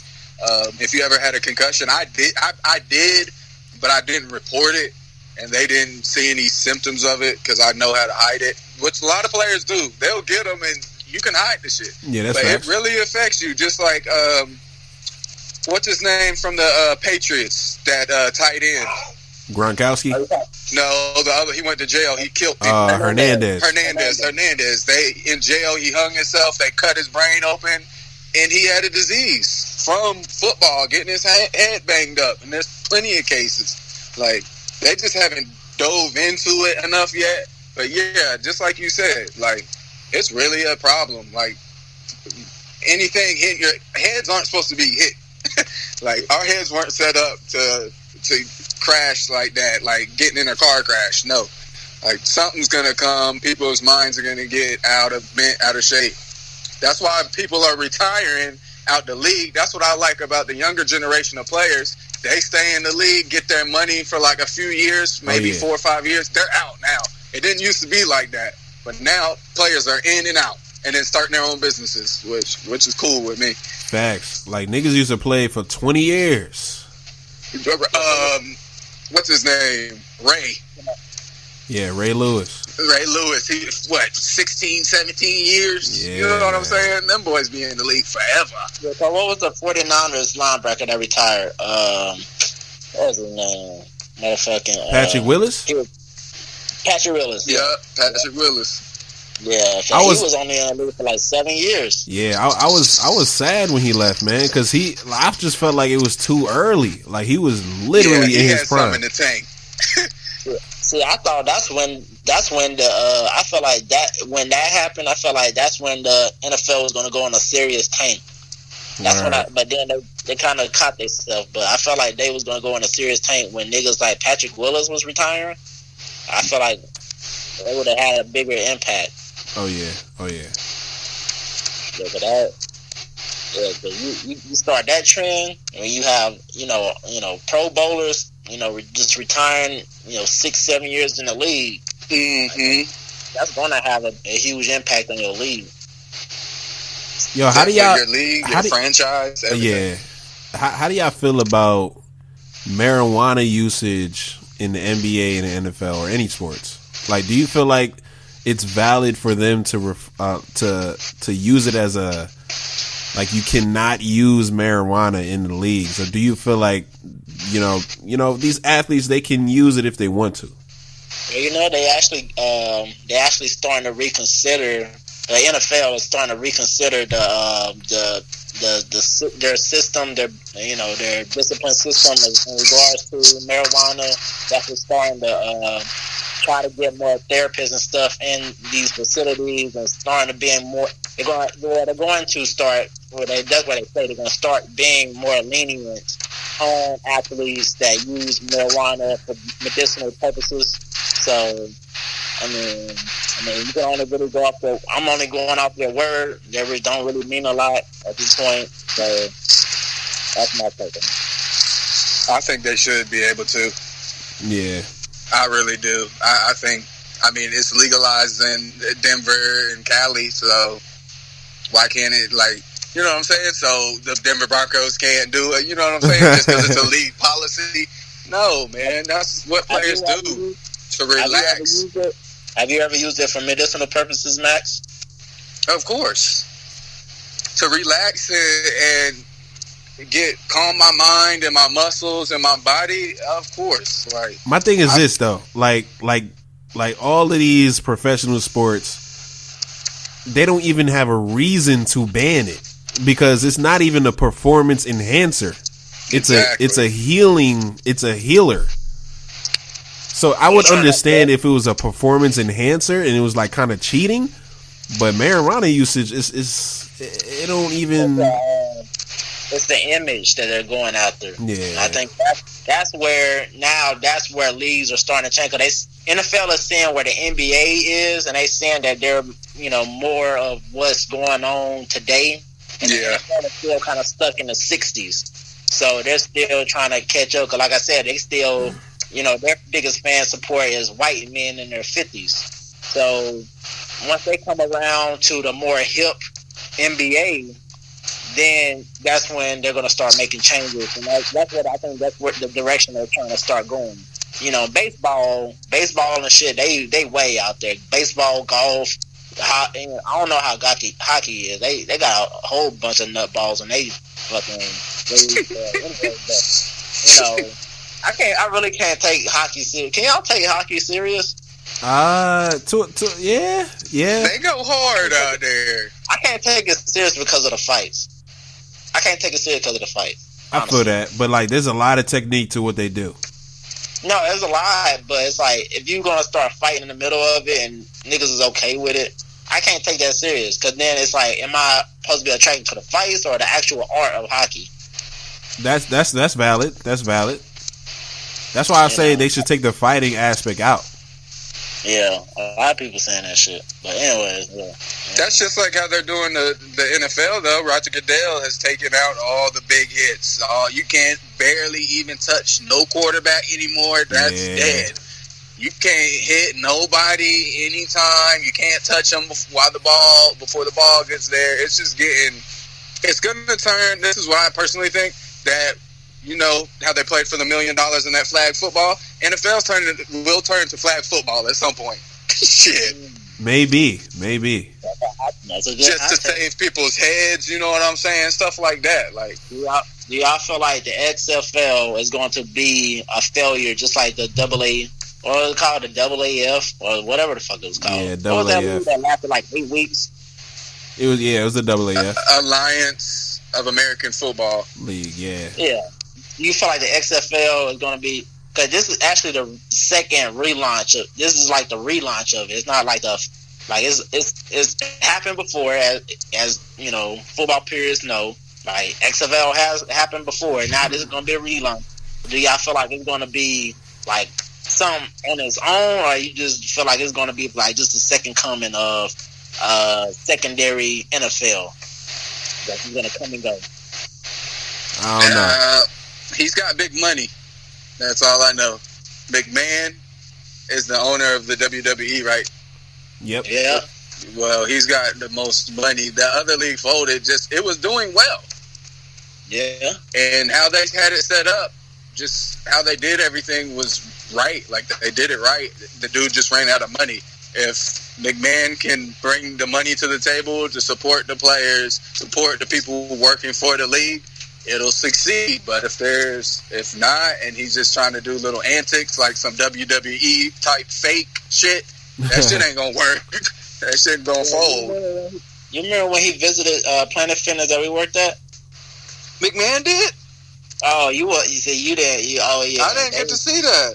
I Damn. seen it because I worked the overnight shift. He came like 3 a.m. I would have loved to see him and meet him. Yeah, man. You got your autograph, G? Nah, I ain't get his autograph because I ain't that type of guy. Like, if I see a celebrity, like, I'm not going to sit there and ask for that autograph. But I don't like blowing smoke up anybody's ass. So Yeah. I'm a grown-ass man, so what the fuck I look like ask for another man to write something down on a piece of paper for me to cherish and love? You would take a picture with him. I mean, yeah, but I don't know how this dude is. It come to find out he's actually a pretty cool guy. Because this was the stupid question I asked. Because it was him and his trainer. His trainer had the Planet Fitness pass. He was the, of course, the guest. The guest, yeah. So he came in, whatever. They came in and they had a little pre-workout shit. So they was at the table, putting the pre-workout in they fucking little shaking shit. And they had spilled some on the table. So then I'm just acting like I ain't really paying attention to him. And then I act like randomly, I'm like, yo, do that shit really work? Even though I know, like, Yo. I'm like, did that shit really work? And he's like, yeah, it really worked. Yeah. So I'm like, okay, Yo, this guy got starstruck and asked a dumbass question. Hey, I would have asked him about his damn business or something. That man made his own $1 billion business. You talking about, goddamn, something you know about, a rhetorical question. And then when he walked out, then when he was leaving, they pulled up in a limousine. And then how the Planet Fitness we worked at, how they like got like a dark spot in the cut. Mm-hmm. So that limousine pulled up in the dark spot in the cut, like on some Batman shit.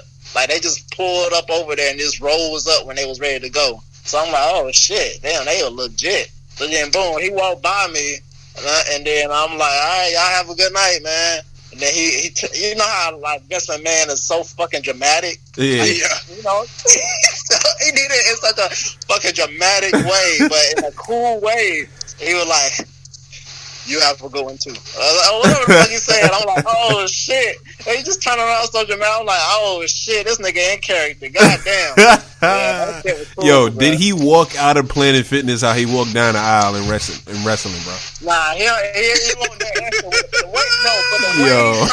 The way he fucking turned was like how he did in WWE, but the way he walked, he was regular. But when he turned, it was so fucking extra. And like he had like a dramatic pause with it. And it was like slow motion. I'm like, this nigga here. Come on, dude. You gotta stay in character, man. Yeah, this dude. Yeah, but he cool guy. He cool people though. He cool people in real life though. Yo, is he like what? How tall is he? Like 6'4" or something like that? He looked like he could be 6'3", 6'4". Yeah, he looked like he could be that tall. Word. Yo, G, how was your visit, man? You say you delivered some food to that NFL player.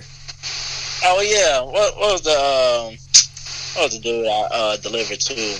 Well, who I tell you to look up last night, bruh? The nobody on the nobody team. You don't know fucking nobody. Yeah, fucking, hold on. Let me go back. Because he is, okay, Aldrich Robinson. He actually just got, I don't know if he was traded or what. I remember hearing his name coming from the Vikings to our team. And like a week before. And then not really thinking of it. I'm sitting here delivering to the because he in the fucking Holiday Inn in Uptown. So there's no fucking parking. Like you have to fucking pay to park just to be there in that Holiday Inn. So I called this nigga. I'm like, bruh, I'm not about to pay $5 to be here for 30 seconds. Like, what's up? What you trying to do? So he's like, no big deal, bro. I'm gonna come down. So then it's one of those one-way streets. So I pulled up and just parked on that one-way street, and right beside the fucking hotel. And then he came out, and I could tell he looked like an athlete or something. You could tell by the definition and the muscles and shit. This guy. You could tell in the definitions. I was just like, man, this nigga look familiar. And then I was like, bro, my bad, bro. I ain't mean for you to come all the way down. Cause he was on like the 5th floor or some shit. And I was like, bro, my bad, bro. I ain't mean for you to come down like that. I was going to pay that $5. But yeah, he was like, it's all good, bro. And then he went by a minute. And then I was like, hold on. I don't remember this dude from. Then I looked his name up because, they show you the name when you delivering the shit. Yeah. I'm like, so then I put in Aldrich R, and it automatically popped up Aldrich Robinson, the dude from the Vikings. I'm like, oh shit, that's the nigga. Like they got that nigga in the hotel. And you know what's funny is that he got his food from Hooters, which was like 2 minutes away from where he lived at. Oh wow. This nigga could have literally walked down there and got some pussy and then came back to the hotel with food and pussy. And instead, he ordered from DoorDash and I delivered to him. Bro, get pussy from Hooters? Hey, why not? I mean, yeah. Max. I mean, it's not like. Max, have you ever been to Hooters, bro? Yeah, of course. Them hoes freaky. Exactly, right? Them hoes is ready to go at Hooters. Exactly. Why order from DoorDash? You can go down there, get some food and some pussy. You an NFL player. You're not a bad looking guy. He ripped and defined and all that bullshit. You sure? I hope he tipped you a little bit more. Man, that nigga ain't tell me a goddamn thing. That's all good. Yeah, he probably had something lined up in his room already. He didn't need all of that. He could have probably. I don't know what these niggas be on, man. Some of these niggas be acting like they don't be trying to get no pussy. They just care about the love of the sport. Some of them niggas, they don't give a fuck about the sport and they care about the pussy. And then some of them have a nice little balance. You never know. I feel like that's Kawhi, man. I feel like he's so focused on his sport. And yeah, man. Tristan Thompson. Not Tristan Thompson. Clearly not Tristan Thompson. Klay Thompson. Yo, Klay Thompson. They're locked in. Those guys are locked in and ready to go. You hear about when... Do y'all see when he did an interview after he found out he didn't make the max contract list or whatever? Nah, I didn't see it. The all team shit. Like he was clearly bothered. He was clearly bothered, but he tried not to let off that he was bothered. But you could clearly see that he was bothered. The fact that he wasn't about to get that max contract. He was just so bothered that he didn't make the all team. He was like, bro, man, you mean to tell me I ain't better than XYZ? Man, alright, y'all, alright, but, like, he was so fucking bothered by that shit. I gotta watch that shit. He's worth it. I seen like a snippet of it on ESPN, but he's worth max contract. Shit. Like, how would he do on another team? Like, imagine if he was on the Hornets or the Nets or the Hawks. Like, how would he... I feel like his influence wouldn't be too great. Like, I feel like it's good now that he's on the Warriors and he's, playing his role and excelling in his role. But I don't know if he can carry a team. Okay, so this takes us back to the debate we had earlier, Kai. Okay, because Max, I said that DeRozan is not a. I feel like there's 15 players better than DeRozan. I feel like I can list 15 players better than DeRozan, and Kemba is one of them. Do you feel like there's 15 players better than DeRozan? 15 overall are the top players in the league. Yeah. Yeah, I don't know. You're cutting it close. Yeah, it's kind of close. That's close, man. DeRozan be putting up numbers out there. He balls hard. I don't know if I can name 15 off the top like that for him. But yeah, I don't think Kemba is like better than DeRozan. I think they're in the same boat. I feel like they're in the same boat, but he's ranked a little bit higher. Like they in the same boat, man. Like you can be in the same boat and be ranked higher than somebody. Kemba's the man, though, for real. Kemba is Charlotte. Exactly. He's one of the most underrated point guards in the league. Give Kemba Spurs roster right now. They'd be in the playoffs. I mean, the Spurs went to the playoffs. Okay, that's my point. What? You made no point. He said, "Okay, that's my point." Like you made a point, son.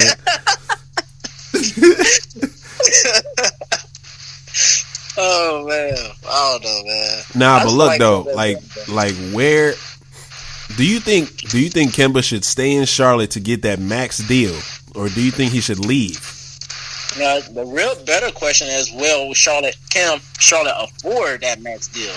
Because we currently overpaying Batum and we're overpaying Zeller. We're paying Batum like some crazy bullshit, like 80-something million. Then we paying fucking Zeller 40-something million. Zeller, like what?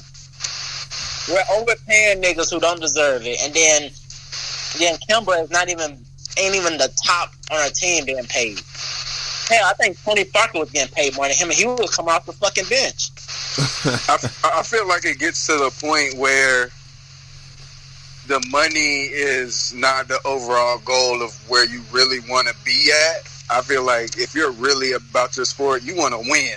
So I feel like he needs to go ahead and move on from Charlotte, even though Charlotte loves him in the city. And he could get a max contract, but that's why you see now players taking cuts because they're trying to win championships, man. Yeah, you win a championship, you get even more money. So Kemba's like that girlfriend that you know is too good for you at the moment, and you just want her to have the best. Yeah.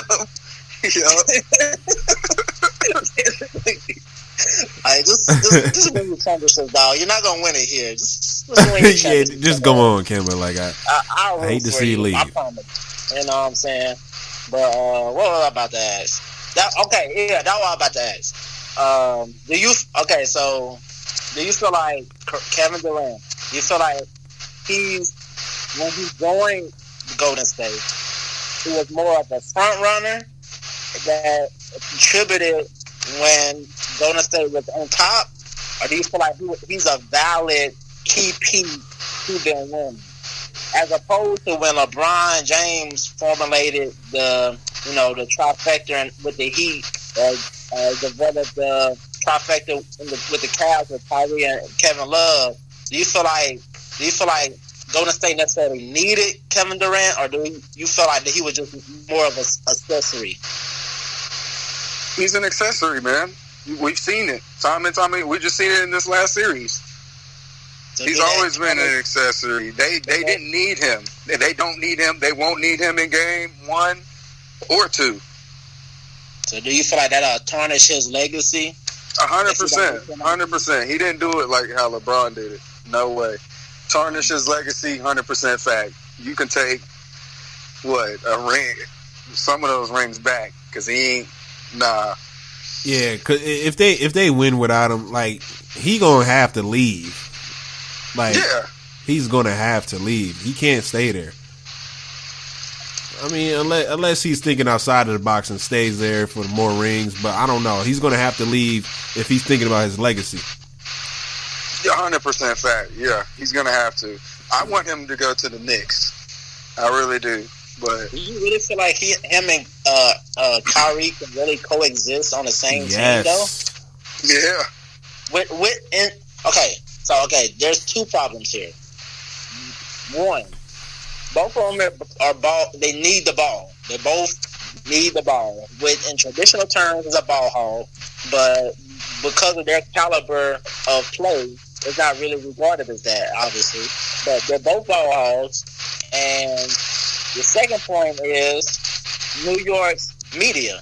They've both shown that they're very sensitive when it comes to media. But then you go to New York, where the media is like at its most, like it's at its max toxic, so to lack of a better term. You feel like they both can coexist in New York? Yeah. So here's what it is, bro. Like, you remember when Russell Westbrook and Paul George teamed up? Match made in heaven. You remember when Chris Paul and James Harden teamed up? Match made in heaven. You remember when LeBron James and D Wade teamed up?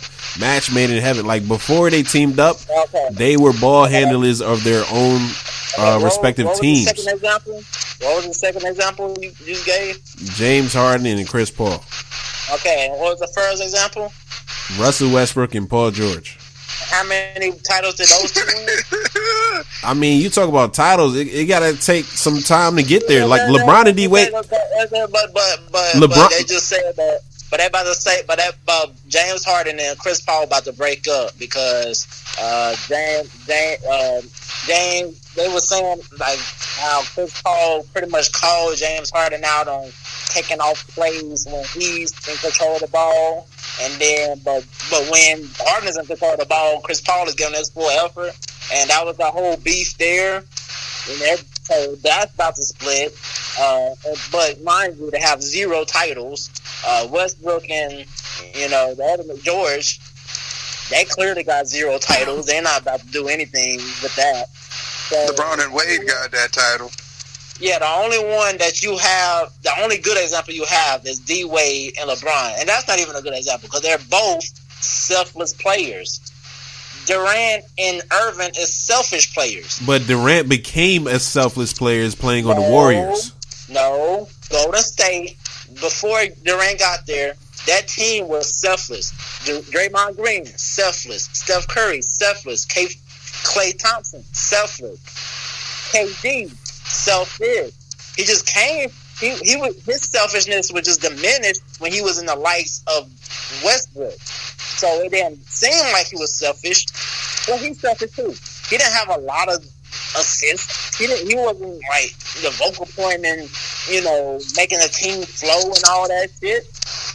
He came to a selfless team and where he was able to then come over and conquer. Both D Wade and LeBron are selfless players. That's why they work. You never know, man. You never know. That's all I'm saying. I know. I'm telling you. You don't know. I know. I do know. I'm telling you. Do you take notes, or are you just sitting there playing with your phone and shit? Nah, bro. What you doing? I'm telling you. Look at the facts. Look at when the Celtics teamed up with Paul Pierce and KG and Ray Allen and Rondo. Okay. Like all of them weren't selfless players. They worked. Okay. It worked. Rondo can't shoot. Who can shoot on that team? Paul Pierce, Ray Allen. Exactly. Boom. So you had the assist in Rondo. You had the shooters and Ray Allen and Paul Pierce, and then you had KD in the low post and the mid-range. They all had their roles. So why can't KD and Kyrie have their roles? KD and Kyrie plays the same kind of game. They both bring the ball up the court and they both shoot at high frequency. Hey, man, let's see what happens, man. The real question is, at the end of the game, who's taking that shot between them two? Exactly. That's what I'm saying. That's the crazy thing, because they're both clutch. That's what niggas asked when it was LeBron and D Wade playing for the Heat. But LeBron and D Wade didn't mind letting the other nigga. And that's what's going to happen with them two. Those niggas mind it though. No, they best friends, bro. Kyrie is maturing though. I feel like Kyrie is maturing. Yeah, he is. Slowly but surely. Nigga, as we all know, Max, have you ever fought with one of your friends, one of your good friends, and y'all still friends? Yeah. Yeah. Cool. All the time. Exactly. Me and Kyle done fought before. You know what I'm saying? You're gonna fight. You're gonna fight. Like, physically fight. You know what I'm saying? Like, physically fight. These niggas gonna physically fight if they're on a team together. Yeah, that's gonna happen. And that's not gonna work. It's not gonna work. I don't feel like it's gonna work. Will Kyrie get another ring without LeBron?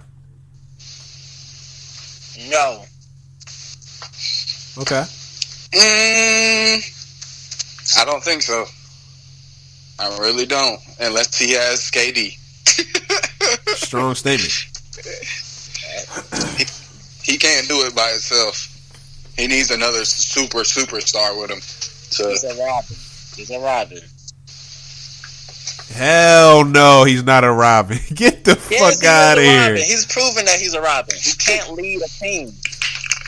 Bro, the Celtics was just, it had too much talent, bro. Like, there's only so much you could do. Oh my God. Yeah, so much talent. So did LeBron. LeBron has so much talent. What he do? Win a championship.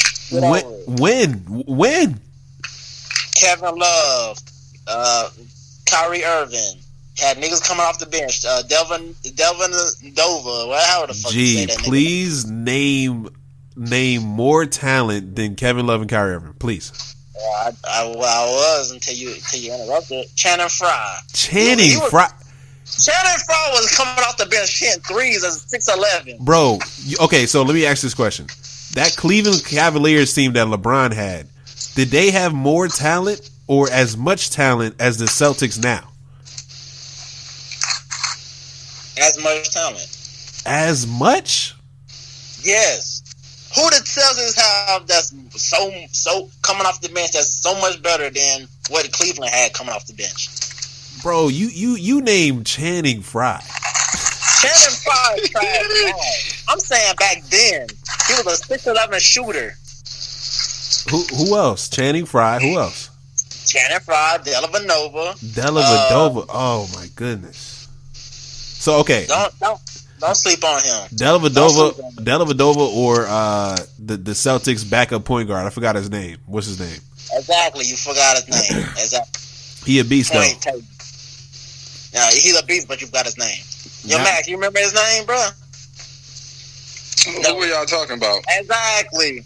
What are we talking about? The backup point guard on the Celtics. Exactly. I don't even know. Exactly. Nah, that don't mean I just got bad memory. That's all it is. But he's a beast. He's better. He's better. Nah, it's good. It's just not as good. He's better than Dellavedova. Gordon Hayward is better than Channing Frye. Like, come on now.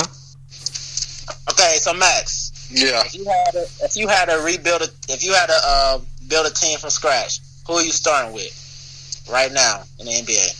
Just any random team. Yeah, you create your own team and motherfucking my all-star team. Yeah, your own team in Tennessee, whatever Tennessee. What are you starting out with? My point guard, Steph Curry. Okay, so you building around Steph. Who's your secondary? And LeBron's gonna be out there, of course. Okay. Mm-hmm. Big man, my boy from 76ers. Embiid, yeah, to me, he's the best big man in the league. Honestly, shooting guard wise, I don't even know. I mean, I would want to see LeBron and KD on the same team. That would be honestly. Oh my goodness, yo, all they need is them two. That's day and night right there. Cause you got a ball hog and you got somebody who's not selfish. So that would be real dirty if they do something like that. Golly. You gonna pick DeRozan for a shooting guard? Hell no. No. I mean, yeah, yo, Kyle, don't say hell no like you won't just riding this nigga dick. Nah, don't do that, nigga. All I said was that he in the same boat with Kemba Walker, Nah, bro. you ain't riding that nigga dick. Nah, nigga. Nah, fuck that. Who the best shooting guard right now? That's tough, man. That is. You got Klay Thompson, Bradley Beal, DeRozan. Klay Thompson. Yeah, I think it's Klay Thompson. Who else, man? Shucks, it's tough out there for the shooting guards. Yeah, and then next level up is like Jeremy Lamb. Oh hell no! That's what fucking Kimba gotta say. That's what he say every fucking night. Oh hell nah, this who I got fucking pass to.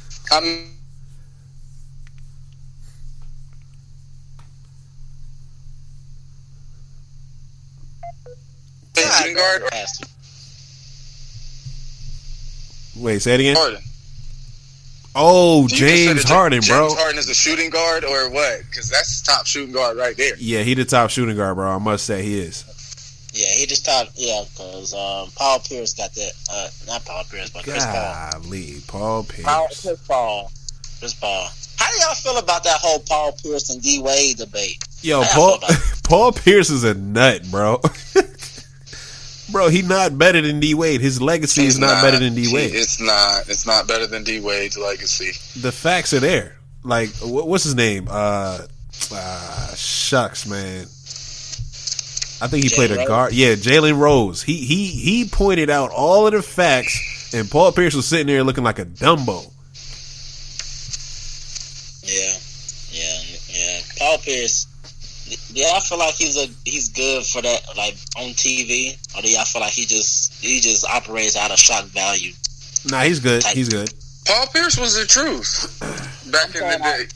I'm saying as far as like broadcasting wise, like calling games and analyzing. Cause a lot of niggas was saying like he trash. Like niggas that's experts in that field was saying like he trash at doing that shit. I feel like he's in the same boat with Scottie Pippen. Like him and Scottie Pippen is not really up there, but they alright.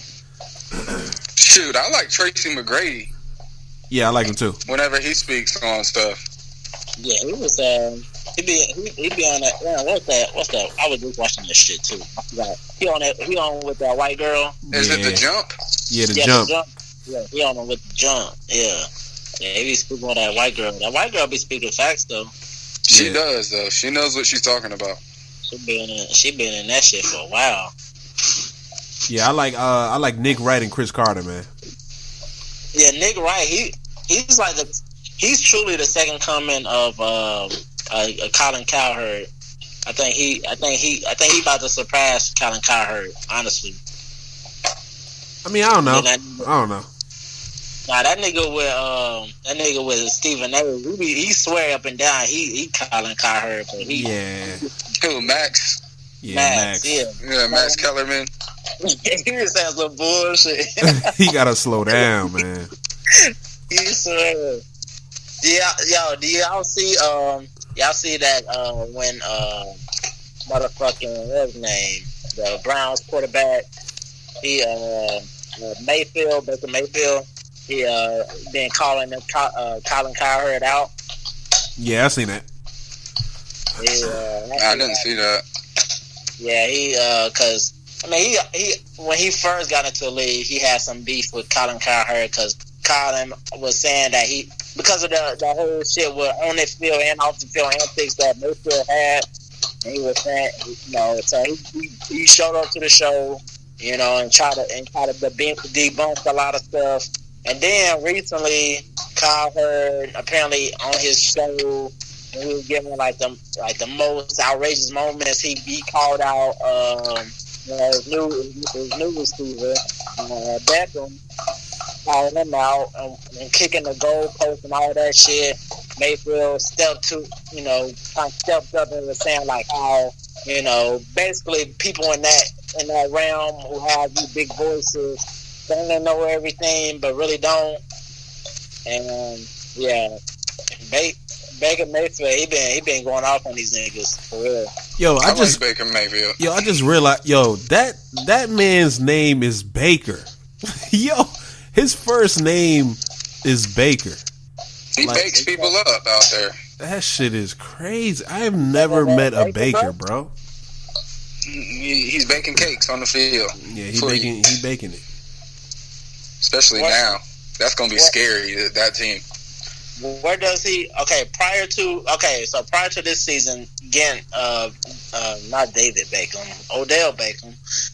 Prior to getting Odell and this super team they're about to get with, about to land, motherfucking what's that nigga name that's coming from the Chiefs, the running back, Kareem Hunt. Not him. Also him, and then he also about to land Gerald McCoy. Because Gerald McCoy also narrowed it down between them and the Ravens. And if you're smart, you're going to go with them. So they're about to land Gerald McCoy, defensive end. So they're about to be lit. So where will you rank Baker Mayfield prior to this season as far as quarterbacks? That's tough, man. I don't even remember all the starting quarterbacks.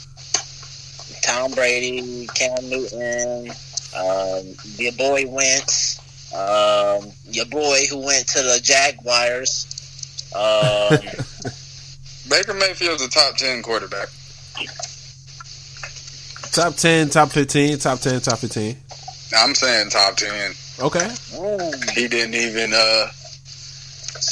This season he went. His first premier season went crazy on him. So is he 10 or is he like even lower than 10? He might be lower than 10. Especially now, because you got to think most of the quarterbacks in the league are getting older now. The ones that we know and grew up with, it's really now like it's the top 5's always Tom Brady, Drew Brees, Big Ben, Drew Brees. He ain't better than Russell Wilson though. No, he's not better than Russell Wilson. He's not better than Andrew Luck. That's 5 right there. Do you feel like Andrew Luck need to just go to another team? Nah. They're putting it together over there. Yeah, they put it together. Me because they're in my damn division. But he's like in his 8th season. They still putting it together. I mean, sometimes it happens. Though. This was his first year back. He had taken a whole year off before that. And his only receiver is YT. T.Y. Yeah, T.Y. Yo, this guy said YT. I can't even get that shit right. That's how you know they ain't on it like they supposed to be. YT Hilton. They're good. They got a good defense, really. Yeah, and they're starting to put their underrated player. What's his name? Their running backs underrated. True. They're straight now. Their offensive line is coming together. Like it's coming together, man. Oh, the last running back I remember from the Colts is Joseph Adai. That's the last running back I remember. That's the last running back. I think Trent Richardson went over there for a little bit. No, he did. Fuck Trent. Trent Richardson was actually in that new league formed and was blowing up with a team in it. Yeah. We ain't talking about Trent. He went somewhere and fizzled out, man. He did. Fizzled out, man. It's Edgerrin James and Joseph Adai for the Colts. Yep, Edgerrin James. Yeah, it was beast. The truth. And if you want to go back to the 90s and mention Marshall Faulk, then there you go. But we ain't mentioning nobody else. That's 3. Man. Yo, Marshall Faulk was ugly on the Colts, man. He just fit right with the Rams. He just fit better with the Rams. He didn't even have a build as a running back. Like niggas walked in the locker room and didn't even know that he was a football player. He was just like regular looking, and then was the quickest person I've seen as a running back. Like, he was Reggie Bush before Reggie Bush was Reggie Bush. You know what I'm saying? Like, he was out there doing crazy. And way smarter than Reggie. Way smarter. Yeah, his IQ was up there. Smartest running backs ever. Peyton Manning said Marshall Faulk taught him what was going on when he was on the Colts. Like, that's when you know you got a great running back. Oh yeah. He taught Peyton what to do. Yeah, that's genius. Peyton had a trash rookie year. He had like 20 plus interceptions. I mean, what team did he have? I mean, exactly, but that goes to the point. Like, niggas was more patient back then as they are now. You have a quarterback throwing 20 plus picks now. nigga, you ain't getting back on the field. Yeah, that's Eli's getting on the field. Eli's 50 years old. Eli's 50. he don't count. I'm talking about a young quarterback. Yo, why does Eli look so disturbed in the face every time, dog? Yeah, he got 2 championships. They need to give it up with him. They're still building the franchise around him, man. They need to just stop. They need to build it around Saquon. Yeah, Saquon hit the truth. How you feel about that quarterback they drafted? Daniel Jones, dumbest decision that franchise has ever made, and that was all politics. Oh yeah. Yeah, I don't feel like it was a dumb decision. That as much of a dumb decision. I don't feel like it was. Because you know that quarterback, Daniel Jones, he's from Duke, but he worked with the Manning family, Peyton and Eli. That's the reason he got in on the Giants like that. That's the very reason why I don't feel like it's a dumb move all the way. Because at the end of the day, like Flacco, y'all, I'm sure y'all heard the story, like the article when the interview when Flacco said he's not in control of training the next guy up. He's worried about him. So at the end of the day, if you can get a guy and like Eli Manning, who's a 2-time Super Bowl winner, to want to train the next person coming up, I'm gonna draft somebody who he's already been training. And regardless if he's the most talented quarterback or not, he's up there in the top ranking. He's not as high as Haskins. He's not as high as the nigga with Arizona. He's not as high as them. But at the end of the day, if you can get your Hall of Fame quarterback to want to, help coach the next guy and bring him up, and you already and Manning already let it be known he want to be there for another 2-3 years. So then he wants to coach the next up quarterback for 2 to 3 years. I think that's a smart move. Brett Favre didn't do that with Aaron Rodgers. Look how that turned out. You know what I'm saying? Yeah. But I'm salty just like Dwayne Haskins is. First off, because I'm an Ohio State fan, and Dwayne Haskins put on for Ohio State when he was there. Hold on. How you okay? So you're a Tennessee professional fan, and then you're an Ohio State college fan. Yep. What's going on right there? What's up? All right. Originally, most of my family's from Ohio. I grew up from the age 5 to 15 in Ohio, so Ohio State's in my blood. The reason I'm a Tennessee Titans fan is because when I was 8 years old, I sent them a letter because I liked Eddie George, which was from the Ohio State. So I sent them a letter and said I love the team, and they sent me a packet with the team photo. They sent me like ESPN magazine with all Titan stuff. They grabbed me off that. They actually sent something back when I was 8 years old. Caught me since then. Never been another fan other than a Tennessee Titans fan. That's smart marketing. That's a smart marketing plan. They got me at 8 years old. They actually sent something that you would never expect a team to send you something back. You send like a little hand, like a letter to Santa. I sent to the Titans. Like, I love Eddie George. They sent me a packet. Guess how Smoove became an Eagles fan? Yeah. It's actually a little. It's actually it's not as good of a story as that is. But basically, I just became an Eagles fan because I'm originally from New York, and so I played Madden a lot when I was a kid, and my favorite team to play with was the Eagles. So I just chose the Eagles as a kid, and that just became my favorite team. They used to have ballers on it. They had Westbrook, Donovan McNabb. They were raw. Terrell Owens, Torrey Holt, all of them. Falcons. Yeah. Shepard. Yeah. They were dirty. Yeah, I see why you were. Yeah, it was beast, man. Like that era. My thing is, how did you become a Panthers fan when that team wasn't even there for you in the beginning? Hey, that's facts. Who were you a fan of first, Gene? Because it wasn't the Panthers. I mean, well, let me go down my hole. Okay. So first off, I was born in '94. Panthers didn't become to fruition until '95. They didn't first touch a field until '95. So I mean, I pretty much grew up with the Panthers, even though I didn't really fuck with football until I watched Super Bowl. I forgot the number of Super Bowl, but I know it was Panthers versus Patriots. And I just know we had a big little gathering because my parents like to do little corny shit like that. They like to have a little Super Bowl party and shit. And I'm just sitting there. Ain't nothing corny about a Super Bowl party, bro. Hell yeah, Super Bowl parties are lit. Your family's great for that. I wish my family would have did that. Yeah. I just call them corny. Okay, so boom. I'm just sitting there on the floor. This is why I call them corny, because I'm watching the Super Bowl, but I'm still doing homework and eating nachos at the same fucking time. Don't know all this shit at the same time. I'm trying to figure out what's going on.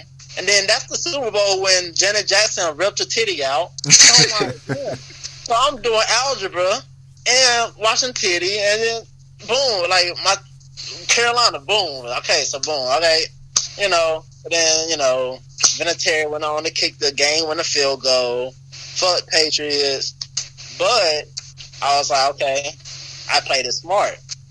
Obviously I was gonna be a Panthers fan because that's where I stay at, and then it's like, if the Panthers don't make it, I'll just root for the Patriots when they make it, in the playoffs. So they make it every year. So, Carolina has never had a back-to-back winning season. So whenever Panthers didn't make it, I was just rooting for the Patriots in the playoffs. So that was my journey. But I'm a diehard Panthers fan because I know, the Steve Smiths, Jake DeLonge, Chris Jenkins, Julius Peppers, Mike Ruckers, Mike Minter, Chris Gamble. I know all these niggas. I can list them. I know more old niggas from Panthers than current niggas from Panthers. So I am a diehard Panthers fan, But that's just my journey. I just played Madden, didn't really know what the fuck I was doing, and because they made it to the Super Bowl, hey, we're here. You know what I'm saying? Kelvin Benjamin was y'all best player, dog. Nigga, y'all can have Kelvin Benjamin and not know he's there. y'all don't even know. Like, damn, this is a 6'6" nigga. What is he here for? Is he a security guard? What is he doing right here? You know what I'm saying? He's irrelevant. He's irrelevant now. He's 6'6". He's 250. ACL tear, whatever the fuck he have. He's irrelevant. You might as well move to tight ends. Shit. Yeah. Exactly. And then even then, he can't really block like he can't block. He can't block. He's just there. You're a security guard that the baby should have had. Y'all thought y'all thought he was about to be your next Calvin Johnson, man. I feel like he got let go with the role. They should have gave him one more season with y'all. Yeah. He may have came into camp overweight, whatever. He still could have put on. He could have put on for him. Probably like Keyshawn Johnson. Oh, man. Hey. For us, we play him like Keyshawn Johnson. Keyshawn went off low-key, but he did. wasn't as nearly... Okay, our true possession receiver is Muhsin. That's the standard for us. Muhsin Muhammad. Muhsin Muhammad is the true standard for possession receiver for us. You can't reach that, you ain't shit. So Keyshawn didn't reach that for us, and Kevin definitely didn't reach that for us. So that's our standard, and he didn't even come close. Yeah, that sucks.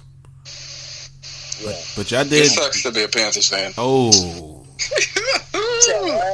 I said it's just trash to be a Panthers fan. Bro, I know you ain't talking with y'all fucking Music City Miracle head ass and still didn't win the Super Bowl. Oh yeah. We played the greatest show. We played arguably the best NFL football team ever. You can argue that with anybody. That's arguably the best football team. The greatest show on turf, 30 for 30, watch it.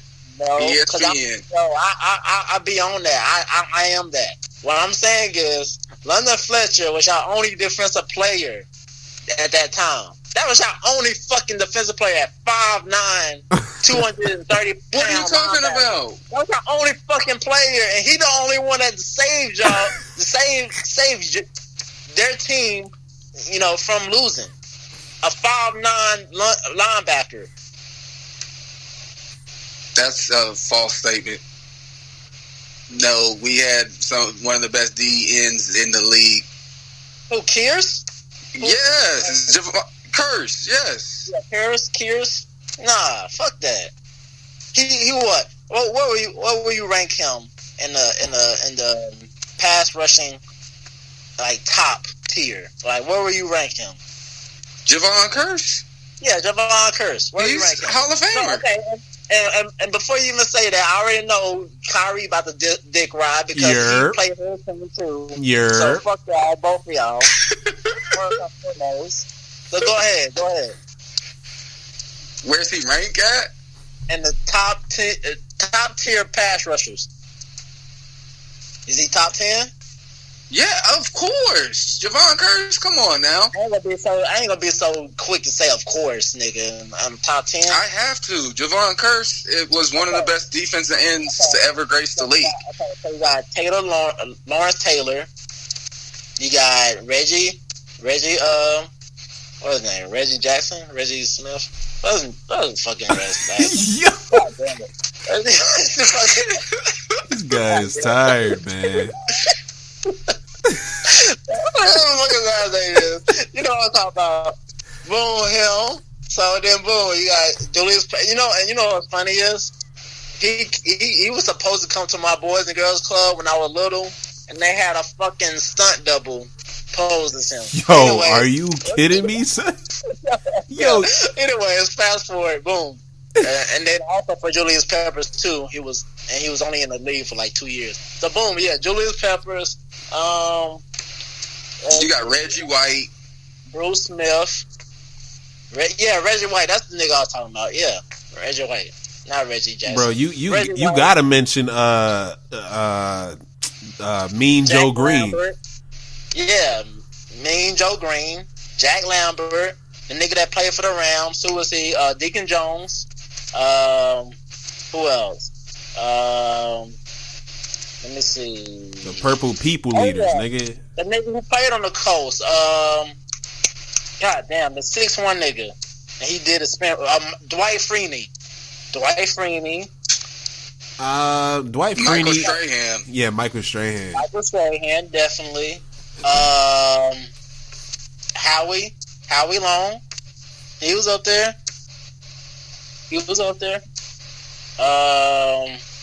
Let me see. You put DeMarcus up there? DeMarcus Ware? Oh, yeah. DeMarcus Ware. Yeah. I'm putting DeMarcus in there. That's what? 7 or 8? That's 7 or 8 right there, right? Okay, so boom. Let's see. Who else? Javon Curse. What about Jared Allen? I'm not putting Jared Allen above Javon Curse now. That's one person. Jared Allen was a monster. Okay. He was, but I won't put him above Javon, though. The other nigga for the Houston, the white nigga that supported JJ Watt. Yeah, JJ Watt. And then the nigga for Green Bay. The white boy with the long hair. Clay Matthews. Clay Matthews is a damn linebacker. Hey, he still sacked the quarterback. Fuck. Matter of fact, I put Joey Porter on that motherfucker. I put Joey Porter on that shit. Nah. Yeah, nah, Joey Porter was a real nigga. Yeah, he was beast, but like I'm gonna put Javon Curse over him. Still a nigga. The undrafted nigga. Shit. Julius Randle. Harrison. Who that? I put Harrison in there. If you're putting JJ Watt up there, if we're just putting defense alignment, you know who one of the greatest probably of all time is for the Rams. He's the best. I mean, back-to-back defensive MVPs. I already put Deacon Jones on there. What you talking about? No, I'm talking about right now. Oh, you talking about Donald? Yes. Yeah, he'll be a beast. He's gonna go down as the greatest defensive lineman of all time. Is he? He won back-to-back Defensive Player of the Year. Who's done that at defensive lineman? That's a strong statement, I must say. Hey, you got me there. I don't know. Back-to-back Defensive Players of the Year. Yo, You proving my point, nigga. What you talking about? No, because some of those on the list ain't got Javon now. G said you helping me out. I feel like we should break it down with any sport. We should break it down by generation. You helping me cheat on the test. You giving me the answer. It's true. I feel you, and you helping me out. Oh, my bad. I'm fucking with my roommates. All right, my bad. Nah, but Javon Curse is definitely a Hall of Famer, man. Hall of Famer, man. No questions about it. First ballot. First, Javon Curse? I'm gonna give him a second ballot. No, Javon Curse third ballot. Nah, he good too. He third. Yo, this hater, man. How many years have he been out of the league so far? He's been out of the league for about, 6 years now? He's been out for a minute. And he still ain't got no ballot? Okay. A real long time. Exactly. He's third ballot. He ain't no third ballot. He's third ballot. He's not first ballot. You're just lucky you got Julius Peppers. Just know that. Ain't no just lucky, nigga. We drafted that nigga. And I just go out and say, fuck Jerry Richardson. Jerry Richardson made that pick. Fuck him. And anything he done. I respect Julius Peppers because he's the only player to play. Didn't he play in the Final Four? He might have won the championship with UNC and played in the Super Bowl. I think he played in it. I think you won it with him, but I see where you're going with that. You know who else? Played in basketball in the tournament? Probably Smoove, Syracuse, Donovan McNabb. No, he didn't. Yeah, he did. He played in the tournament. Didn't Jimmy Graham play college ball? Yeah. I don't know what he did though. I don't think he made it in no tournament or anything though. He looks weird. Yo, Javon Curse last season was 2009. Yeah, that's 10 That's years. when we had That's 10 years. You get 4 years after you retire to get on the first ballot. Some people get overlooked, man. Yeah. Some players do get overlooked. He don't get overlooked, nigga. He just on that third ballot, bro. That's it. That's all it is, bro. You got third ballot coming up. Was that 2020, 2021? He on that third ballot. He good. Quit hating on my squad, man. I need to live off something. I need hope. I got Lorenzo Neal. You can have him and Steve McNair. Yeah, Lorenzo Neal was a beast, man. Yeah, McNair is y'all best player by far. And then you got Neal. Oh, Steve McNair was our best player? No, Eddie George was. No, Steve McNair was by far. He was better than Eddie George. Eddie George is the only player to run over Ray Lewis. Slap over. I remember that. That shit was crazy. Ran Ray Lewis slap over. They're both humongous. I mean, Ray Lewis is 6'1". Eddie George is 6'3". Okay. But Ray Lewis is dropping anybody in his prime. I don't care who you are. You said humongous, though. He is. I've seen him in person in the Gastonia Mall. He's huge. I don't know what you're talking about, no 6'1". Oh, yeah, he looked like he was about 6'3", 6'4". He do got that fucking barbershop in the fucking mall. It was cut 52. Yeah. He came in and shut down the mall. My boy went there to have cut 52, and he looked like he got cut 52 times. Oh, nah. Don't hate on. They're the best barber. I still go to one of those barbers who started in the shop. My barber is now whatever, Ray Lewis, whatever, got him, whatever. Pineville Mall, the grooming lounge. Okay, that's Pineville. Okay, but I'm saying that's where that shop moved to. Okay. And he still has like autographed Pro Bowl helmets in the shop. Ray Lewis, ESPN magazine signed. Ray Lewis regular jersey, in-game worn, signed. Yeah, I hope so. That's his restaurant. I mean, his barbershop. I would hope so. It's not his barbershop anymore. I think he changed the rights to the name. Because now it's the grooming lounge, but it was Cut 52. He said Ray Lewis supported his people and just started it off for him, and then he made it his own. But they're good. They cut good hair. It's $50 for a lineup, but you good. You gonna be good. What? Oh, that's the other niggas in the mall. Down the way. I forget what it's called in the Pineville Mall. Yo, $50 for a lineup. They charge literally $50 for a lineup, bro. For you gotta guarantee me pussy. You give me a $50 lineup. Yo, I better look like Steve Harvey walking out of there. Chris flying. Not with him losing 3 jobs. my lineup better stay there for 6 months. My shit about to look like Chris Brown or something. That shit about to be pussy magnet. Now I better have Jalen Rose hairline for 6 months with that shit. Yeah. Yeah, they're out of pocket in there, overcharging. I tell you though, when you Ray Lewis and you're a Hall of Famer and you own a barbershop, you got to. You can charge what you want. Yeah. Well, I won't go there. Shit, I was looking from afar. I was looking at my nigga. I was like, "Nigga, you go over ahead, man." Shit. Yeah, make that money.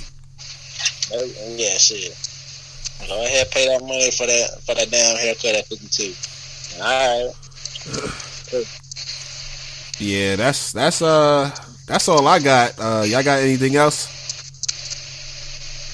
Man, I'm just glad y'all hit me up, had me on the podcast. I appreciate it. No doubt. Good people. If y'all ever wanted to have me on again, I would love to. Oh yeah, that's facts, man. I just like chopping it up, man, with my brothers about what's going on and different shit. It's fun. Well, what's your information, man? Give the people your information, social media, and all that good stuff. Social media, my Instagram, follow me. It's on the number 2 pro. Follow me there. Facebook, you can add me, Max Elliot. Add me on there. Snapchat, same as my Instagram, on the number 2 pro. Add me on there. Hit me up. We can chop it up. All right, that's what's up, man. What we do with our guests, we just gonna shout out somebody you love, or somebody you respect right now, man. Man, shout out my mama for holding me down, bro, since day one. That's one of the women I'll never turn my back on. Straight facts. up. Big facts, man. Mama always got my back. That's what I'm gonna shout out. She's been there day one, A1. Love her to death. What you get it for Mama Day? Huh? What you get it for Mother's Day? Oh, I had to go get her, I had to get her some fresh flowers, get a card and write a real sentimental note in it, and then I got her some candy, her favorite chocolate and stuff. Had to get her right, you know what I'm saying? I'm not to the level where I can take her, get her spa dates and stuff, but I'm trying to get there so she can get medis and pedicures all the time. You got to go on Groupon, man. Groupon, you get the deals on that? I do. I need to get on that wave. Yeah, that's facts. Yeah. Shit. Spend This guy said 90-minute session, man. Massage Envy be taxing. That's the only thing. They tax. Oh yeah, they do. Well, shit. Hopefully they give her a happy ending or some shit. G over there bugging. We talking about people's moms out here, man. Talking about me, nigga. Talking about. Hey, my mom is single, so hopefully they would give her a goddamn happy ending. Yo, hey, my mom ain't single. I hope they still give her a happy ending. Yo, you buckets. Yeah, that's gonna bring her spirits up. Yo, this guy is bugging, son. all that money I'm spending this shit. You better do something. But anyway, go ahead. Nah, but yo, G, you gotta shout somebody out, man.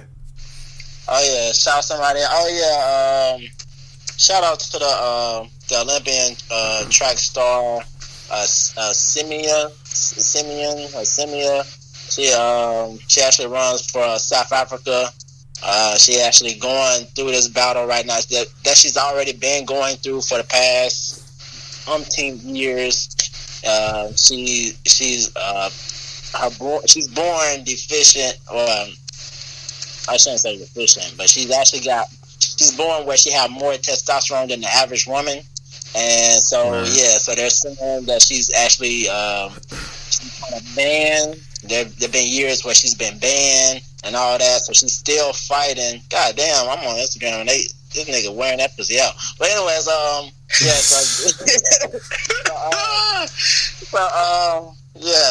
shout out to the track athlete. She typically runs the 800, and so I hope she can pass this so she can continue competing.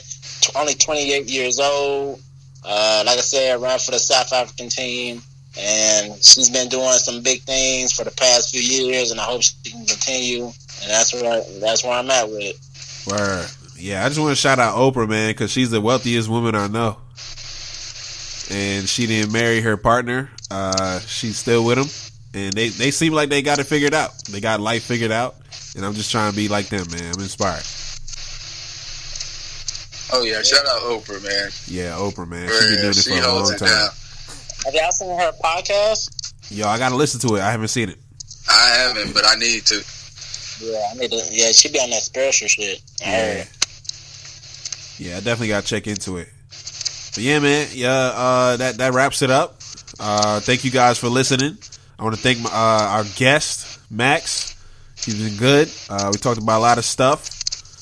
You guys can follow us on Instagram, the Burg Bros Podcast. You can follow me on Instagram and all social media sites at the Crooklyn Third. G, what you got for me?